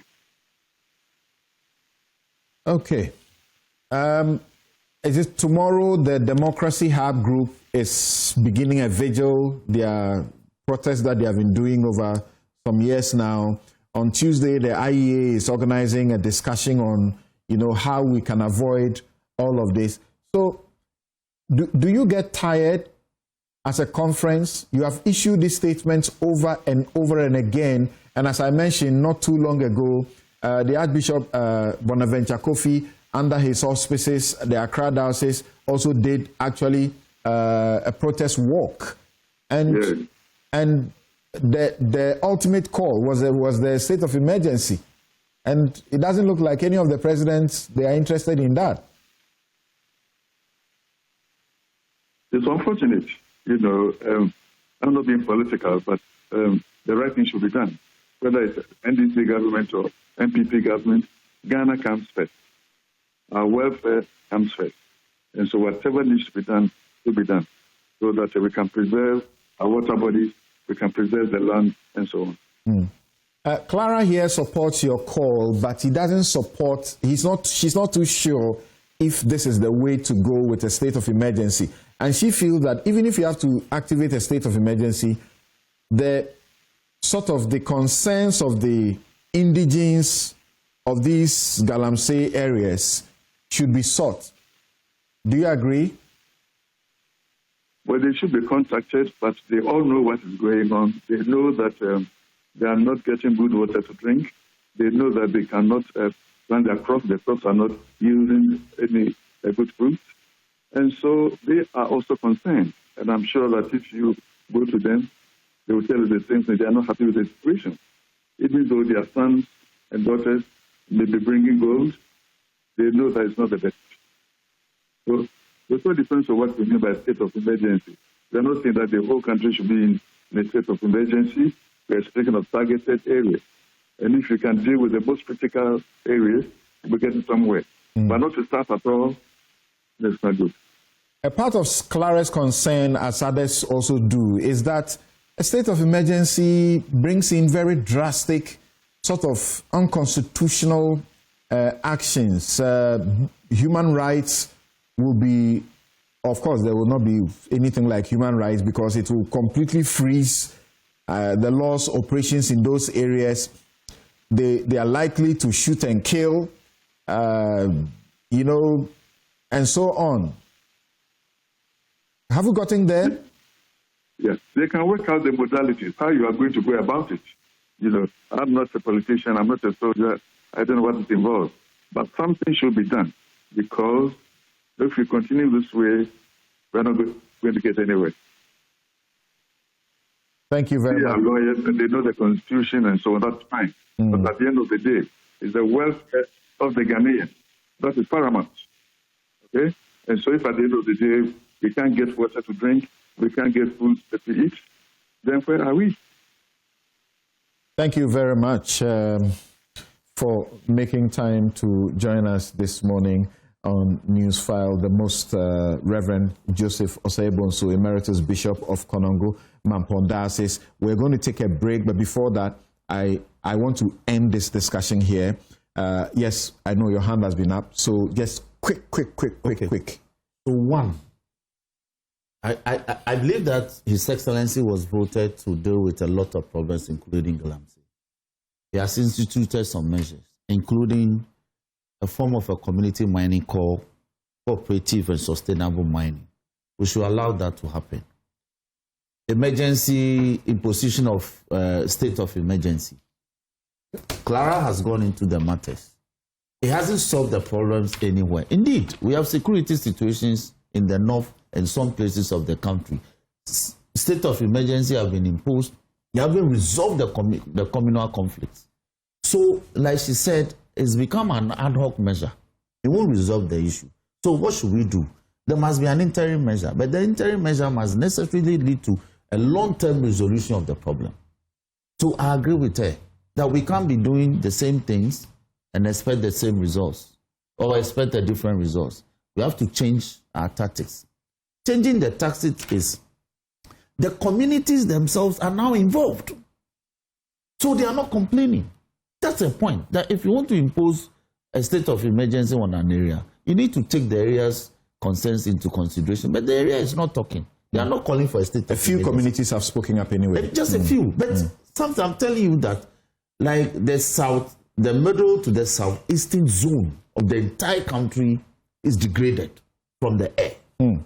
So that is about 3-4 regions put together. And then about 2 regions up north.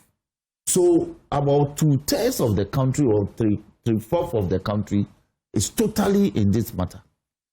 So for me, the solution that for me can deal with the issues is to zone the places and securitize it.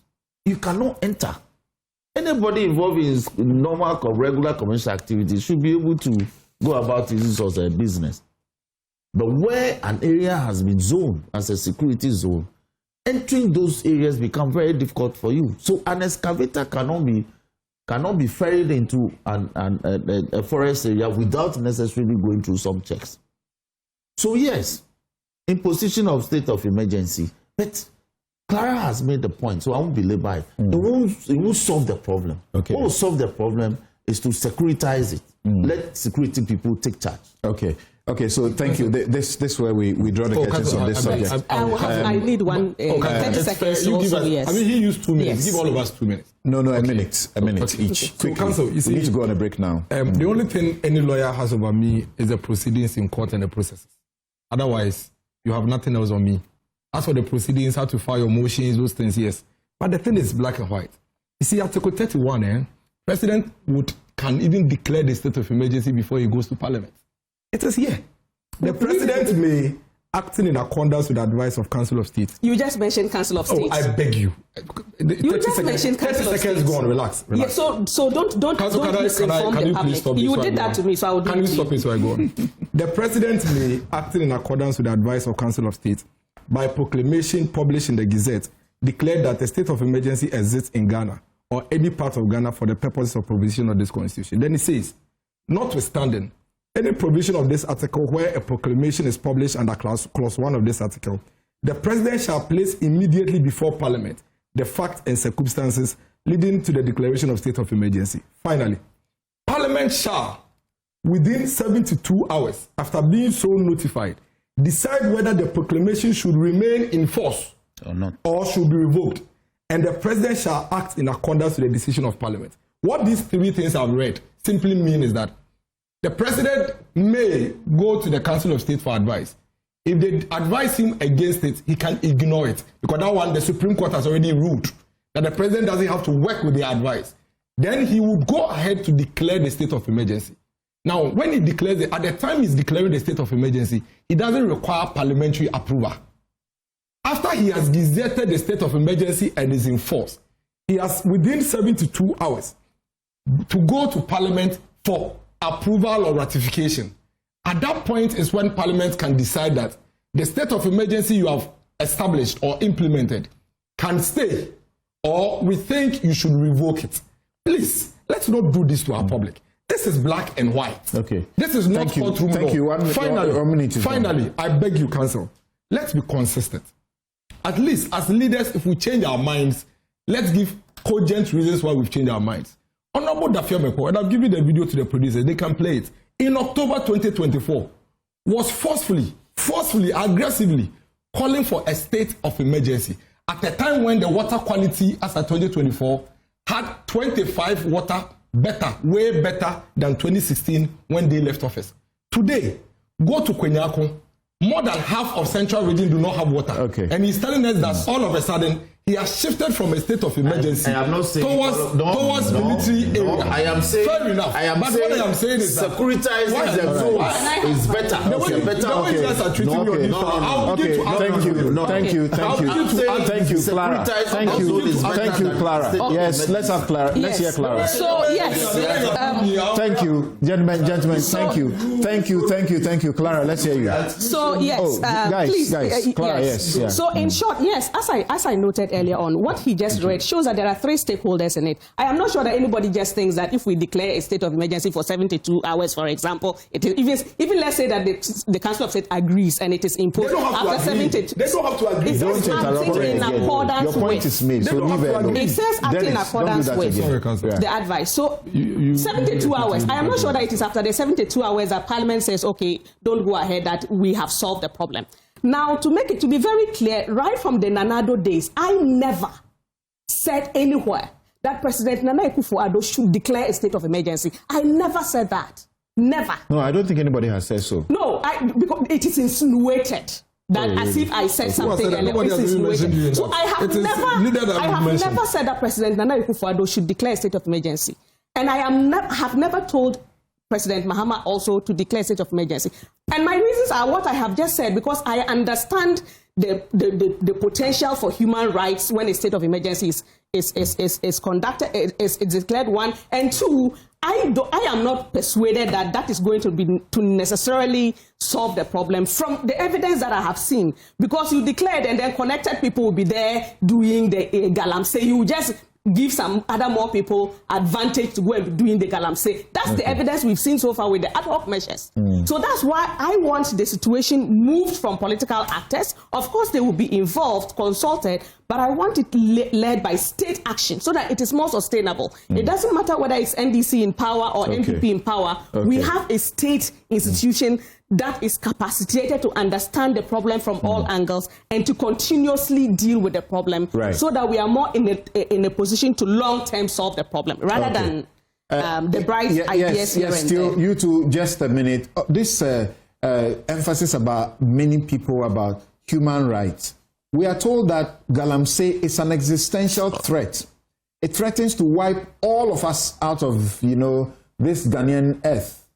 So what is this human rights abuse or human rights things we are afraid of? That they will solve it. Not only the human rights. Because that's a few or a section of the people will suffer, we should allow it so that all of us will suffer in the end? No, not that only the human rights, but whether in fact, when you actually, with the evidence that we've seen, we are convinced that somebody will not be Since we haven't tried it, let's try it and see. Or yes, we are all suffering already, right? So further downstream, the river that we are drinking, the water that we're taking, the food that we're eating, collectively, we are all taking the hit for it. You can look at the cases, people turning up, at the hospitals and whatnot. So it is not just an issue of what the communities think. It is an issue of how it affects the broader totality of Ghanaians. And that is really what should go into the decision-making process.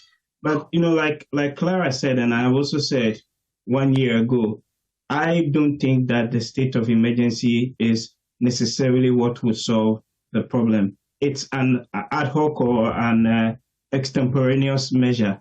But really, the long-term radical solutions that we need to do and some of the things that are on the table that we should have been doing are the things that we're not doing. So for the optics, it may look good. You may see some soldiers going to clear the, galamsey site and whatnot. But at the end of the day, if you don't really take the long-term measures to try and improve things, repeal some of those laws, deal with the, supply side issues in terms of the people financing, the elements within that, look, we are all just going to be kidding ourselves, really at the end of the day. And that is what really must go into the interventions that we make. As for the constitutional provisions, it's there, but it requires systemic action. And what we need is consistency, and what we need is more coordination. I don't even think, just a last quick point, I don't even think that the Mineral Commission necessarily is the one to fully deal with this. They are part of the problem. I have made this argument on several other platforms. We'll take a quick break here. We'll return, and when we return, we are going to canvass the other matters that we have tabled for you. What it means is that we have to really race against time over those ones. But these discussions have been important. Imani has a Pulse report, and that Pulse report says that goodwill for the government is dissipating fast because they are not doing enough over Operation Recover or Loot and so on and so forth. Dismissal of people from their jobs and so on have not been good for them. And of course, the fight against galamsey is also looked at as one of the issues that, the manner in which the people expected it to be fought is not happening that way, with a repeal rather than an amendment rather than a repeal of the law as was promised. And Justice Torkornoo says that, please just let me do my judge duties. You can't sack me as, remove me as CJ and remove me also as a Supreme Court judge. I think when we return, we'll briefly look at that and then proceed to the next issue. We'll be right back.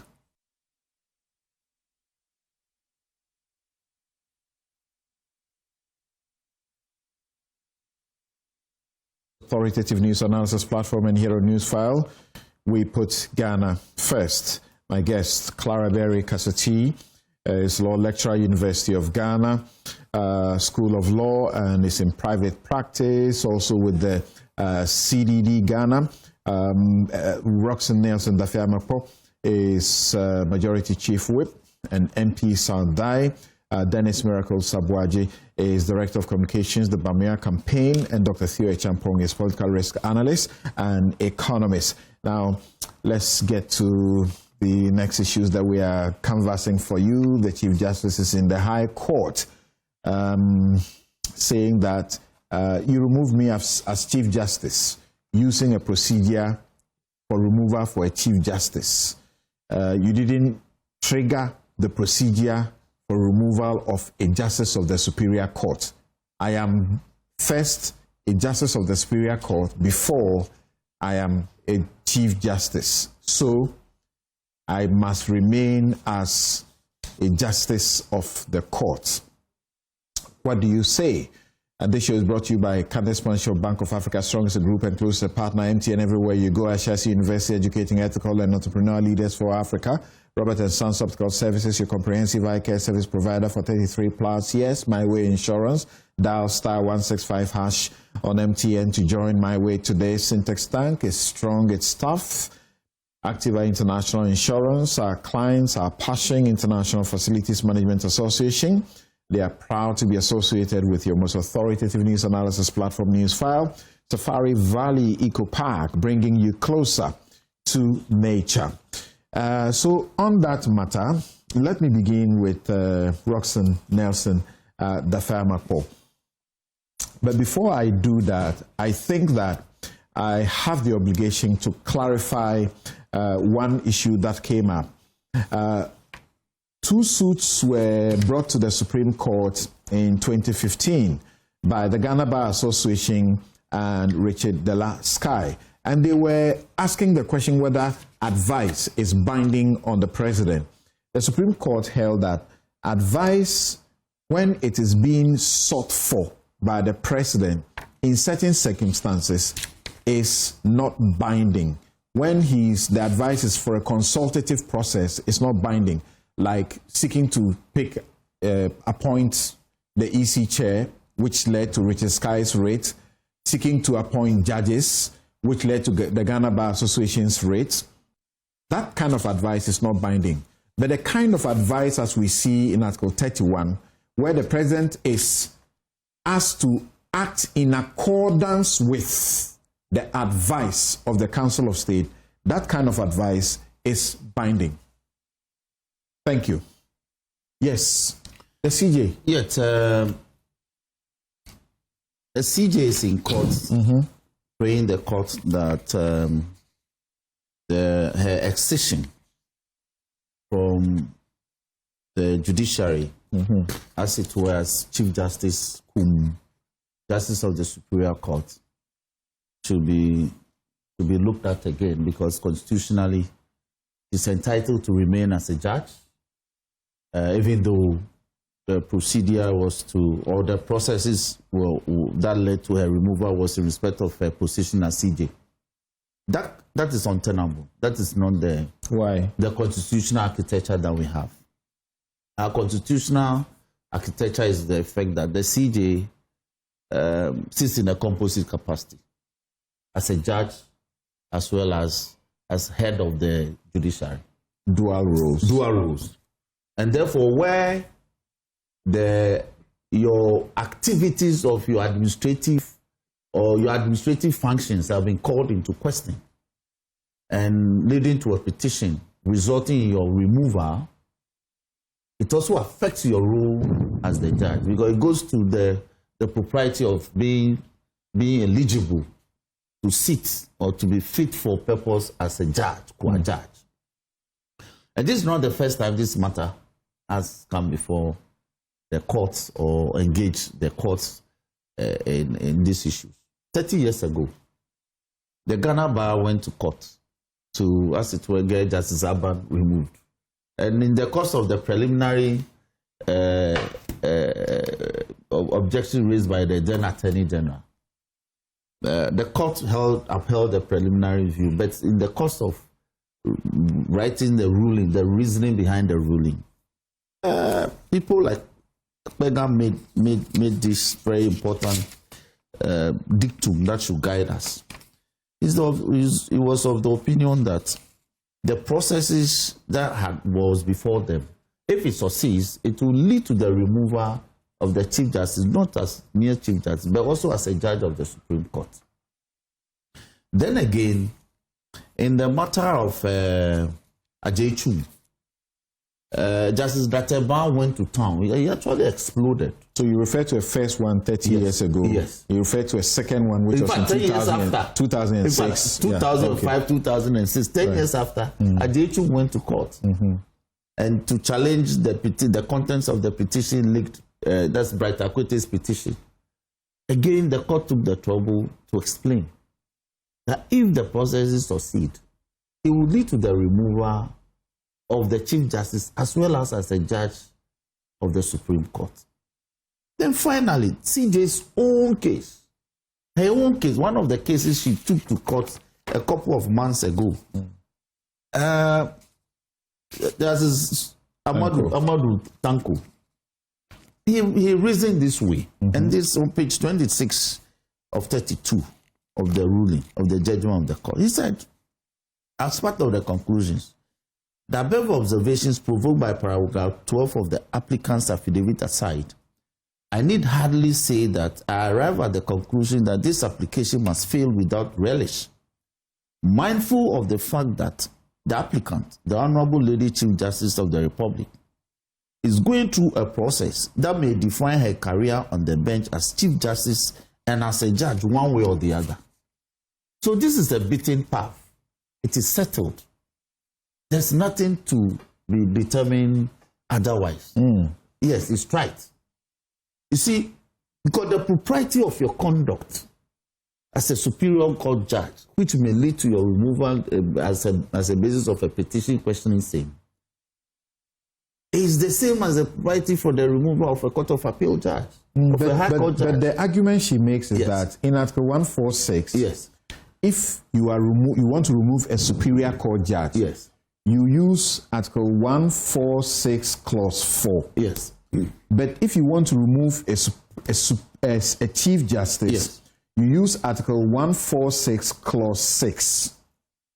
So why do you use 146 Clause 6 process to remove her and then come to argue that, and you issue a warrant under the hand of the president, and you issue a statement also signed by Dr. Callistus Mahama, and you say you have been removed as Chief Justice and a judge? Yes, because when you use only one procedure, not the other procedure. Because the procedure in 1464 is in respect of a superior court judge, which could be a high court judge. That was not the terms of the petition that came before the president. It was the petition against the removal of the CJ. And you can't be a CJ without necessarily first being a superior court judge. In this case, a Supreme Court judge. And Article 128(1) is very clear. The Supreme Court shall consist of the Chief Justice and no less than 9 other judges of the Supreme Court. You are the chief of all the judges. The Chief Justice is actually a judge in all the courts. In all the courts. That's our constitutional structure. So you are actually the chief of all the judges. So where your conduct has been called into question, that leads to your removal as the head of the judiciary. There's no way you should survive. The Chief Justice is an administrative role. No. The Chief Justice is not merely, that's only one part. The other part is that you're also a Supreme Court judge. You actually empanel the court and you sit. That's an administrative role. Yes. But you hear decisions. You deliver judgments. So you can't say that where your functions as an administrative arrowhead is called into question, has been determined, pronounced upon, as being a basis for your removal, we should not allow you to sit as a judge. Because it's the same grounds. In fact, if you take the code of conduct for judges in this country, a breach of one of this code will lead to the removal of you as a CJ. Just a breach of this one code. Yeah, so the argument is not about the CJ. The argument is about the fact that She's trying to decouple herself from her role as a CJ. Is it true that she performs dual functions? It is true. That is the Constitution. Okay. The Constitution says to be a CJ, Clara, you perform dual functions. You sit as a judge. Clara, help us. Do you subscribe to that kind of argument that we go to Pregan's pronouncements, as he said some 30 years ago, then we go to Ejechum 2006, then we come to Databa Modibo Okran, rather read Modibo Okran, and so on. Yes.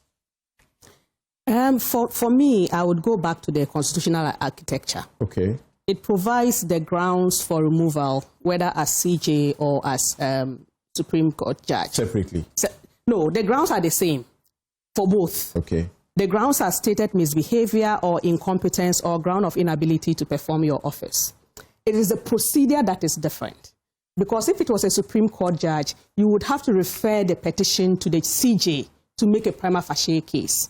But if it is the CJ, of course, then it's we've just seen how that process has President followed. And Council of State. Exactly. So the second thing is that if the person is a CJ, and you even actually bring a petition not to remove them as a Supreme Court judge, you can't go and refer it back to the CJ for the CJ to make a decision whether he or she themselves have. So the truth is, even if you were making the claim against the person as a certain Supreme Court judge, you would, and the person is a CJ, you would still have to use a procedure for CJ. Now, for me, I would differentiate personally. Now, this one is my personal. So that's the constitutional architecture. Sorry, say that again. Did you say if you are seeking to remove a Supreme Court judge, the procedure to be used will be that for the CJ? No. Okay. I'm saying that if you brought a petition to remove the CJ in her capacity as a Supreme Court judge, you would still have to use the procedure for CJ because she's CJ. All right. You get what I'm. She's CJ, so you can't refer it back to herself to make a prima facie case and all of that. So I think for me, I wouldn't split heads over the grounds because they are the same, or the procedure because once the person is CJ, that's the only procedure you can use, whether you are removing them as Supreme Court judge or CJ. What I would differentiate, and now this is my personal view, is that I would differentiate between whether it was it was related to the administrative role or it was under the grounds. Because if it is under the grounds, it's really splitting heads to say it. For me personally, for me, I've always, one of the things I believe in, which I've been talking about, is rules of procedure for Article 146, not just only for the CJ, but rules of procedure for all those who come under Article 146 removal, just for fairness and transparency and clarity. So at least everybody knows the procedure that they are going to follow, and then it takes place. Since we don't have time, that is what. Rules of procedure have been asked for over the years, but they have not been made. Yeah, unfortunately. And I don't have the power to make them. But yes, I would advocate that they be made. At pains in a Ejechum to say that it should be done and done immediately. It's important. And it's still not done. We have rules of procedure for everything. So we have rules of procedure for the district court, we have rules of procedure for the high court, we have rules of procedure for the court of appeal, rules of procedure for the Supreme Court. Why not rules of procedure for Article 146 removals? Over the years, they have been using... We have rules of procedure for disciplinary hearing of the GLC. Yes. Right. I think the rules of procedure... Over the years, they will adopt the CI 47. That's not good. No, let's just make rules of... let's just do the rules of procedure for Article 146 so that we know, anybody coming under it, we know how the rules change. Why it is also important to have rules is that what the CJ is complaining about, that I didn't get A, B, C, D. So if there's a problem with the rules, we can amend them. Okay. So at least we can grow whilst we have rules. Right. Mama Yarga says they are going to make rules now. Let's see what difference those rules will bring anyway. Dennis, do you share a different view? The Constitution says that to become a justice of the Supreme Court or the Superior Court, or even a judge, you must be a person of high moral character and proving integrity. High moral character and proving integrity. And to lose that job, you must have been found to have conducted yourself, stated misbehavior, or incompetence, or infirmity of body or mind, and so on and so forth. So I think that when it comes to issues like this, nobody should assume any role or responsibility that the law doesn't give you. I believe that we need to be a bit more fair to the Chief Justice. At this point, after whatever the government wanted to do, they've done, I think it's time for us to calm down and begin to give her some hearing. I have always had a problem with the basis for a removal and all the things they went through. I mean, first of all, I think that there is no audit report from any auditor general indicating the primary, allegation they used against her. And I don't think our laws allow any other committee or body to determine these things other than the auditor general. I am very sure that when this government eventually leaves office and this woman gets an opportunity to go through this process again, we'll see a lot of gaps. But it's okay. For now, it's not only the financial impropriety most of them, that was used. Most of them. I mean, for now, according to the outcome and the letter that communicated her removal, I agree. She was also found. As it stands now, nobody has even seen the report. Okay. Even she herself has not received a copy of the report from the president. The only thing she's received is a letter from the secretary indicating that she's been removed. That's precedent. I'm just saying that as of now, she hasn't received it. So we don't even know. We don't even know in proper terms the basis for a removal other than what the president has stated.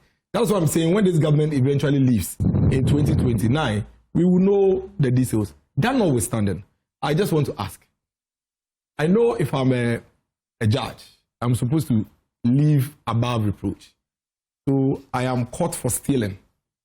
And I'm dealt with according to stealing, which is misbehavior. The law doesn't say that automatically I cease to be a judge. The law says that I must be taken through a certain process and then I'll be removed as a judge. Is that the case? Then if that is the case, there's a process to remove the Chief Justice, which you've gone through it with me. There's a process to remove a judge of the Supreme Court. It is only fair that and proper that you take the basis and whatever ruling, whatever evidence here, and take it through the process of removing a Supreme Court judge. And that is what I think the lady is looking for, basically. At this point, what we are doing is that we are saying that because we found you guilty on one thing, automatically you won't qualify for this. But here we are, and we are all clear in our minds that the person is saying, I wasn't even given a fair trial through this committee. So if she goes through the process of removal of a Supreme Court judge, she may adduce further evidence to, clear herself for certain things that have been made against her. But to say that because the processes of a removal of a Chief Justice have been seen through, and for that reason she has been removed, automatically she ceases to be a judge, is to say that if a judge is found guilty on a crime, automatically that judge ceases to be a judge. When the Constitution or the law itself has given a process that you should take a judge through before they are removed. Have you tried to look at what the difference is about the procedure for removing a Superior Court judge and the procedure for removing a Chief Justice? The simplest, one of the basic differences I've realized is that if you're going to remove a Supreme Court judge, the Chief Justice handles that, right? What do you mean by handles that? It goes to the Chief Justice. Now, if you look at the committee, it goes to the President. Of course, and the Chief Justice. The petition will go to the President. The President will send it to the Chief Justice. Yes. Then the Chief Justice will determine whether there's a case to answer or not. In this case, the committee, actually the membership of the committee, as to whether they have the jurisdiction to remove a judge of a Supreme Court, it's another question. So the fact that the membership of that committee, of course, the membership of that committee, do they have proper jurisdiction to remove a judge of the Supreme Court? Membership of the committee or the committee? No, the committee. The committee that was set up. That committee has jurisdiction over determining the fate of a Chief Justice.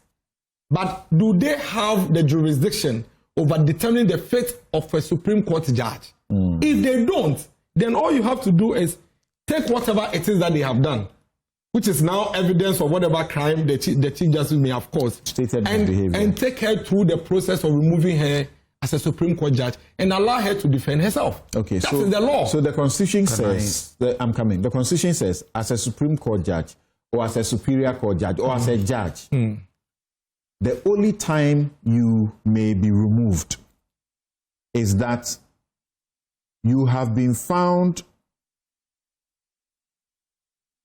on these grounds. Stated misbehavior, incompetence, or or inability to perform the functions of your office arising from infirmity of body or mind. Are you saying that if, in this case, having been found guilty of stated misbehavior over financial impropriety, over attempt to appoint extra Supreme Court judges, etc., it can only remove you as a Chief Justice, but not as a Supreme Court judge, regardless that the verdict is that you have been found guilty of stated misbehavior? That is why I said that. The 1462 is clear. It says that may only be removed by the procedure. That's so 1461. No, 2. I'm referring to 1462. Okay. Yes, I'm referring to 1462. May be removed in accordance by the procedure. And if you may, I can even read it. It's 146. A justice of the Superior Court of Judicature or a chairman of a regional tribunal may only be removed in accordance with the procedure specified in this article. The procedures are not the same. The procedures for removing the Chief Justice is not the same as the procedure for removing a judge of the Superior Court. And the only difference, as you have indicated, first and foremost, is that... Like, I think that is primary. That, for example, on this committee were 2 other Superior Court judges. When you are removing a Chief Justice, would these 2 other Superior Court judges be there? Would Domelevo be there? Okay, so let's look at it. If you are removing a Superior Court judge, clause 4, where the Chief Justice decides that there is a prima facie case, he shall set up a committee comprising of 3 justices of the Supreme Court, or chairman of the regional tribunals, or both. Which one are you reading, please? Clause 4. Okay. 1464. Appointed by the Judicial Council and 2 other persons who are not members of the Council of State, nor members of Parliament, nor lawyers, and who shall be appointed by the Chief Justice on the advice of the Council of State. Yes. So the first difference is that to remove a justice of the Superior Court, Chief Justice will make a prima facie case. Yes. And after that, the Chief Justice, together with the Judicial Council, will appoint the members who will form the panel. Then clause 6, where the petition is for the removal of the Chief Justice, the President shall, acting in consultation with the Council of State, appoint a committee consisting of 2 justices of the Supreme Court, one of whom shall be appointed chairman by the President, and 3 other persons who are not members of the Council of State, nor members of Parliament, nor lawyers.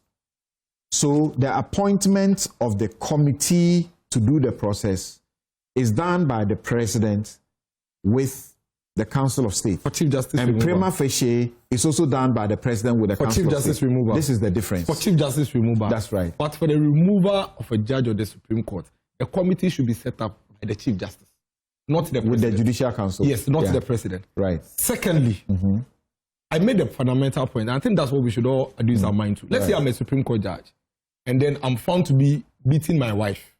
And so my wife takes me to Dofsu, and Dofsu takes me through all processes, and I'm found to be domestic violence.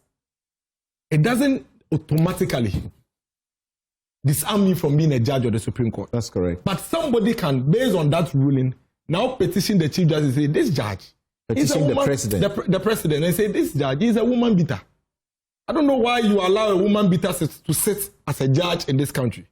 The President may now write to the Chief Justice. When the Chief Justice receives that petition, he will check whether me beating my wife, for whatever reason, is stated misbehavior. It's stated misbehavior, and it even affects or impairs my ability to be a judge. If he establishes that, then he will set up a committee for me to come and defend myself.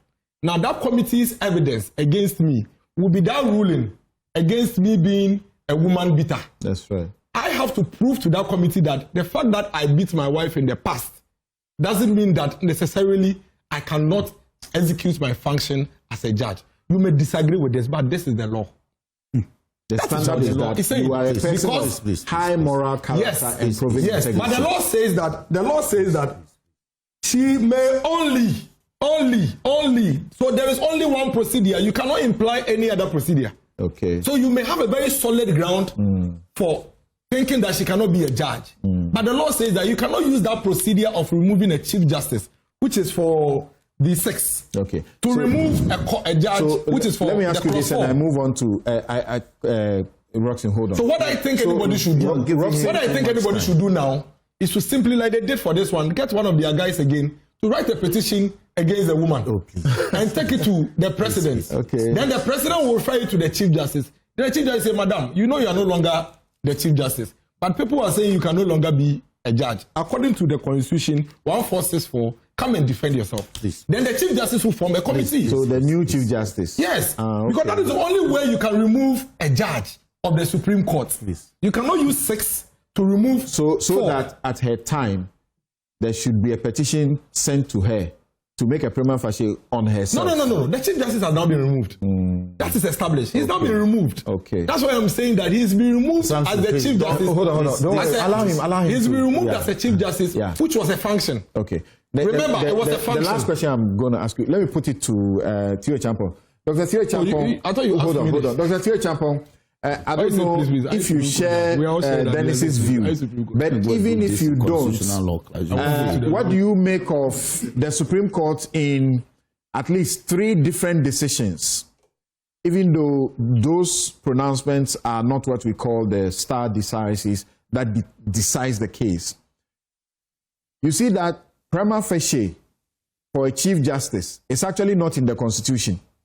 It is the Supreme Court that made a decision and said the same way that if you are removing any judge or a judge of the Superior Court, you get the CJ to make a prima facie.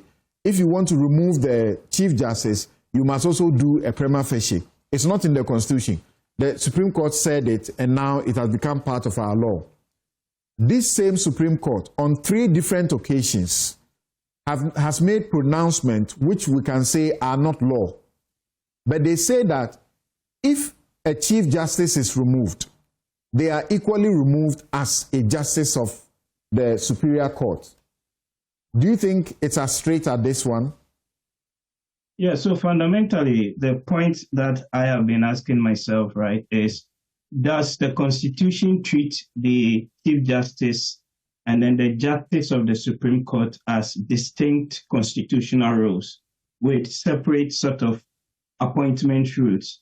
And if that were the case, then in other words, does the removal of a Chief Justice then automatically also remove her as a justice of the Supreme Court? Because that's the core and the argument that Justice Torkornoo really, right, is making. And my view, or sort of what she's arguing, right, is that these are very 2 distinct roles. And when you look at the constitutional provisions that others have cited, the processes for the removal are slightly different. But the grounds for removal is pretty much the same. So in my view, the starting point is 1461, right? And the 1461 which you read, which I luckily have my old copy here as well, says that a justice of the Superior Court or a chairman of a regional tribunal shall not be removed from office except on those 3 grounds which you read: stated misbehavior, incompetence, or grounds of inability to perform due to infirmity of body or mind. Then the 1462 all the way to 1466 really gives the process for the removal. So for me, the point that I argue my position on is the first 1461, the beginning point, a justice of the Superior Court. Is the Chief Justice a justice of the Superior Court? Yes. Was she removed on any of these 3 grounds: stated misbehavior, incompetence, or inability to perform? And we know that per the report that was issued, she has been removed on the grounds of stated misbehavior. And it's quite clear I'm no lawyer, but just reading this and applying sort of logic to all of this, once she has been removed as the Chief Justice, automatically she loses her position as a Justice of the Supreme Court on the grounds of the stated behavior or incompetence or any of the other things that have been mentioned. So I don't want to beat about the bush. The starting point, which is very clear to me, is 1461. The 1462 and all the other processes around that to sit is really in terms of the process by which you go about doing that removal. And if she has been removed on the basis of stated misbehavior, and it says in the 1461, a justice of the Superior Court, then I struggle to see personally, how we could sort of argue that the two are distinct roles. But again, she has the right to go to court. And this going to court or even taking it up in other sort of separate legal processes can only help improve our jurisprudence, right? We are debating this. If she goes and the court rules in a separate way, that becomes a settled law. But as far as I have read this constitution, especially on the 1461 and the grounds for removal, that clearly says that a justice of the Superior Court, and the Chief Justice is a justice of the Superior Court. In this case here, it's a bit of a, for me, moot point to sort of argue that the two are slightly distinct, and therefore she cannot be removed. Once she's been removed as a justice, as a Chief Justice, then she should still stay as a justice of the Supreme Court. I mean, even put the legalities aside, but in terms of even the optics, right? How do you then still go back to the court, engage with your other colleagues and all of that? It doesn't really kind of come across right. Thank you very much. Do you still want to say something? Hold on. Please hold on. So as Roxanne referred to the three cases, in 1996, in the Justice Saban case, Justice Pega said that the removal of the Chief Justice as a fallout, a judge of the Supreme Court, the substratum of the plaintiff case was that as we have stated earlier, is that the second defendant is not a man of high moral character and proving integrity to be the Chief Justice.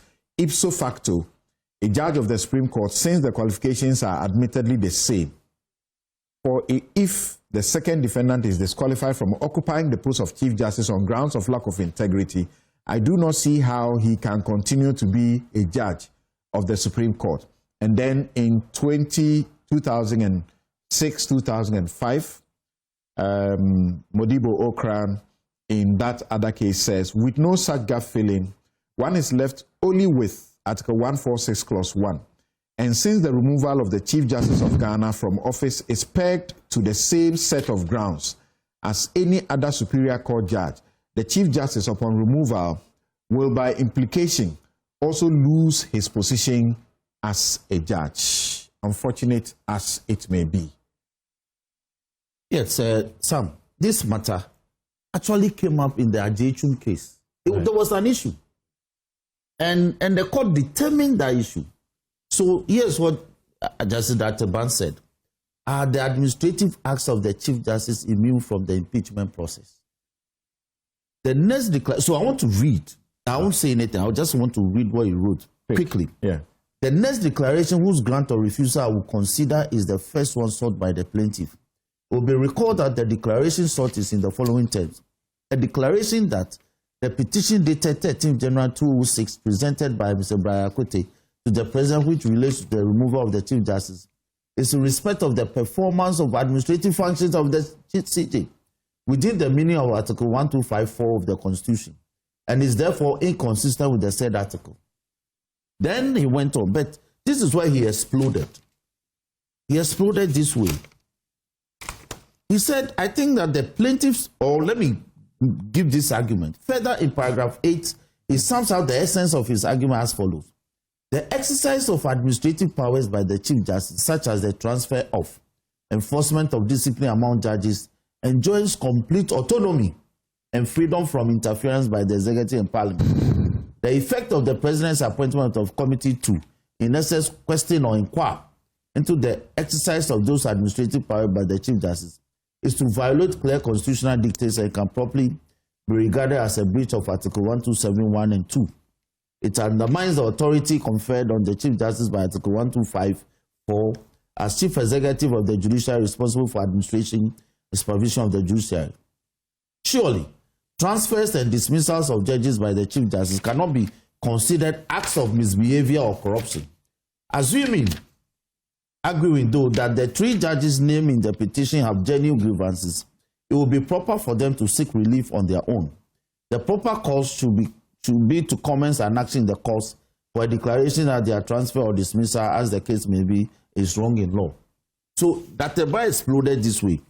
I think that the plaintiff's argument on this issue is founded on the fallacy that a Chief Justice's conduct in the administration of the judiciary can never be construed as stated misbehavior or incompetence within the meaning of Article 146 of the Constitution. Other justices of the Superior Court also have administrative responsibilities, such as the supervising High Court judges or judges representing the Judicial or the General Legal Counsel. I believe that it will be dangerous and not in the public interest to uphold a proposition in relation to all such judges that the administrative acts cannot ever be the substance of a charge of stated misbehavior within the meaning of 1261. As far as the Chief Justice is concerned, I think it is reasonable to link his conduct of his administrative responsibilities with his position as Justice of all the Superior Courts. Justices of all the Superior Courts are required to adhere by certain judicial ethics, which can be infringed by the conduct of a Chief Justice in the performance of administrative acts. It is therefore unacceptable to exclude a priori all administrative acts of the Chief Justice from scrutiny as possible evidence of stated misbehavior in his capacity as Justice of the Superior Court. So finally, he had this to say. Moreover, the fact that it is the President who establishes the committee under Article 146 to investigate all allegations that the Chief Justice has been guilty of such as malfeasance of his administrative responsibilities as to bring him within the meaning of stated misbehavior under 146(1) does not necessarily imply executive interference in the affairs of the judiciary. I accordingly find merit in the counter-arguments of the second defendant set on. So clearly, when the argument is, they are making the argument as though the Chief Justice. You said you only read and you'll be yes, the Chief Justice is decouplable from his role as a Justice of the Superior Court. Okay, and so then it's the final comment in a minute that you are going to make it on the back of this question by Kofi. He's asking a question. If the petitioner's relief was for the removal of Torkornoo as a Justice of the Superior Court, what would have been the procedure? If that relief were to have been granted, could she have remained CJ on grounds of constitutional procedural variations? If it was to remove her as a judge and she got removed, would she stay as a Chief Justice? So you see, you have to be a Superior Court judge before you can be a Chief Justice. I did that in logic in Legon. It's very simple. You cannot be a Chief Justice if you are not a Superior Court judge. But you can be a Supreme Court judge without being a Chief Justice. That one, I don't even know if it's a fact. No. The President cannot appoint the Chief Justice from outside. I hear you can be appointed from a lawyer. I hear you can be appointed from a lawyer.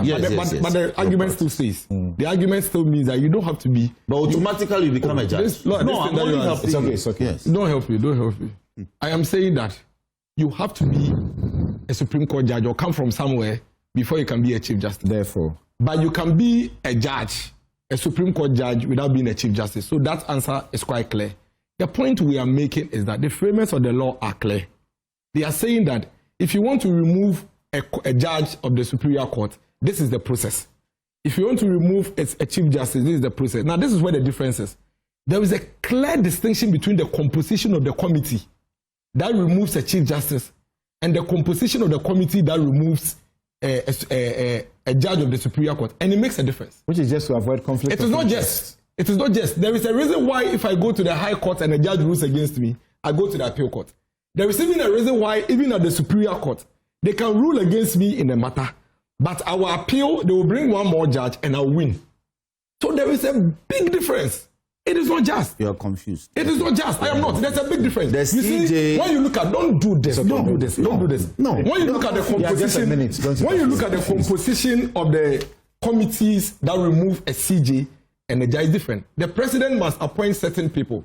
I think for the Chief Justice, the president must have 2 Supreme Court judges and 3 non-judges.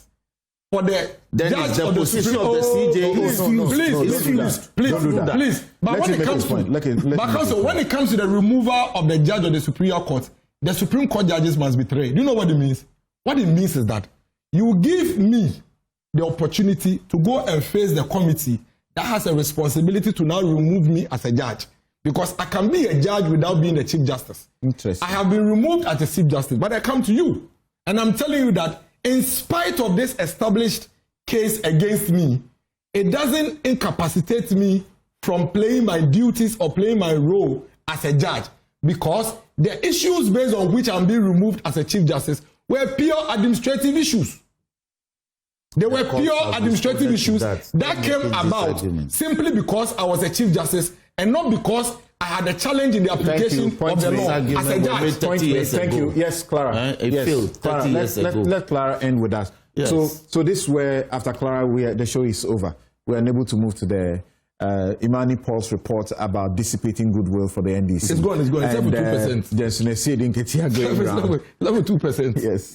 You has done the analysis. Yes. What specifically do you want me to address? Whether you have anything else to say about the removal process. No, for the removal process, no, I don't have anything to say. Like I said, the procedure is pretty simple. And once the person is occupying the role as CJ, I mean, it's just common sense. You have to, whatever accusation you make against them, you have to use the procedure provided for CJ. So I won't split heads. I don't have any other views.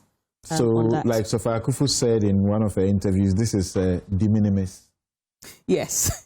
The law does not. Yes, de minimis non plures lex. Yes. Oh, the CJ has, formidable lawyers herself. No, for me, I like what the CJ is doing. For my person, I like what the CJ is doing. I like anybody who fights for their rights. And that's what the CJ is doing. Okay. So whichever way she believes in it, I would applaud and respect the CJ for going all out. One, because I respect people who stand up for themselves. And then 2, because it also helps us to build our democracy. For being in court, I am with the Chief Justice on that one. I support her being in court. Okay. Kingsley said, whichever way you are removed as a Superior Court judge, period. He says that Dennis is deconstructing the Constitution wrongly. The Chief Justice was first a Superior Court judge before a CJ. The procedure to remove her as a CJ is different from Superior Court judge.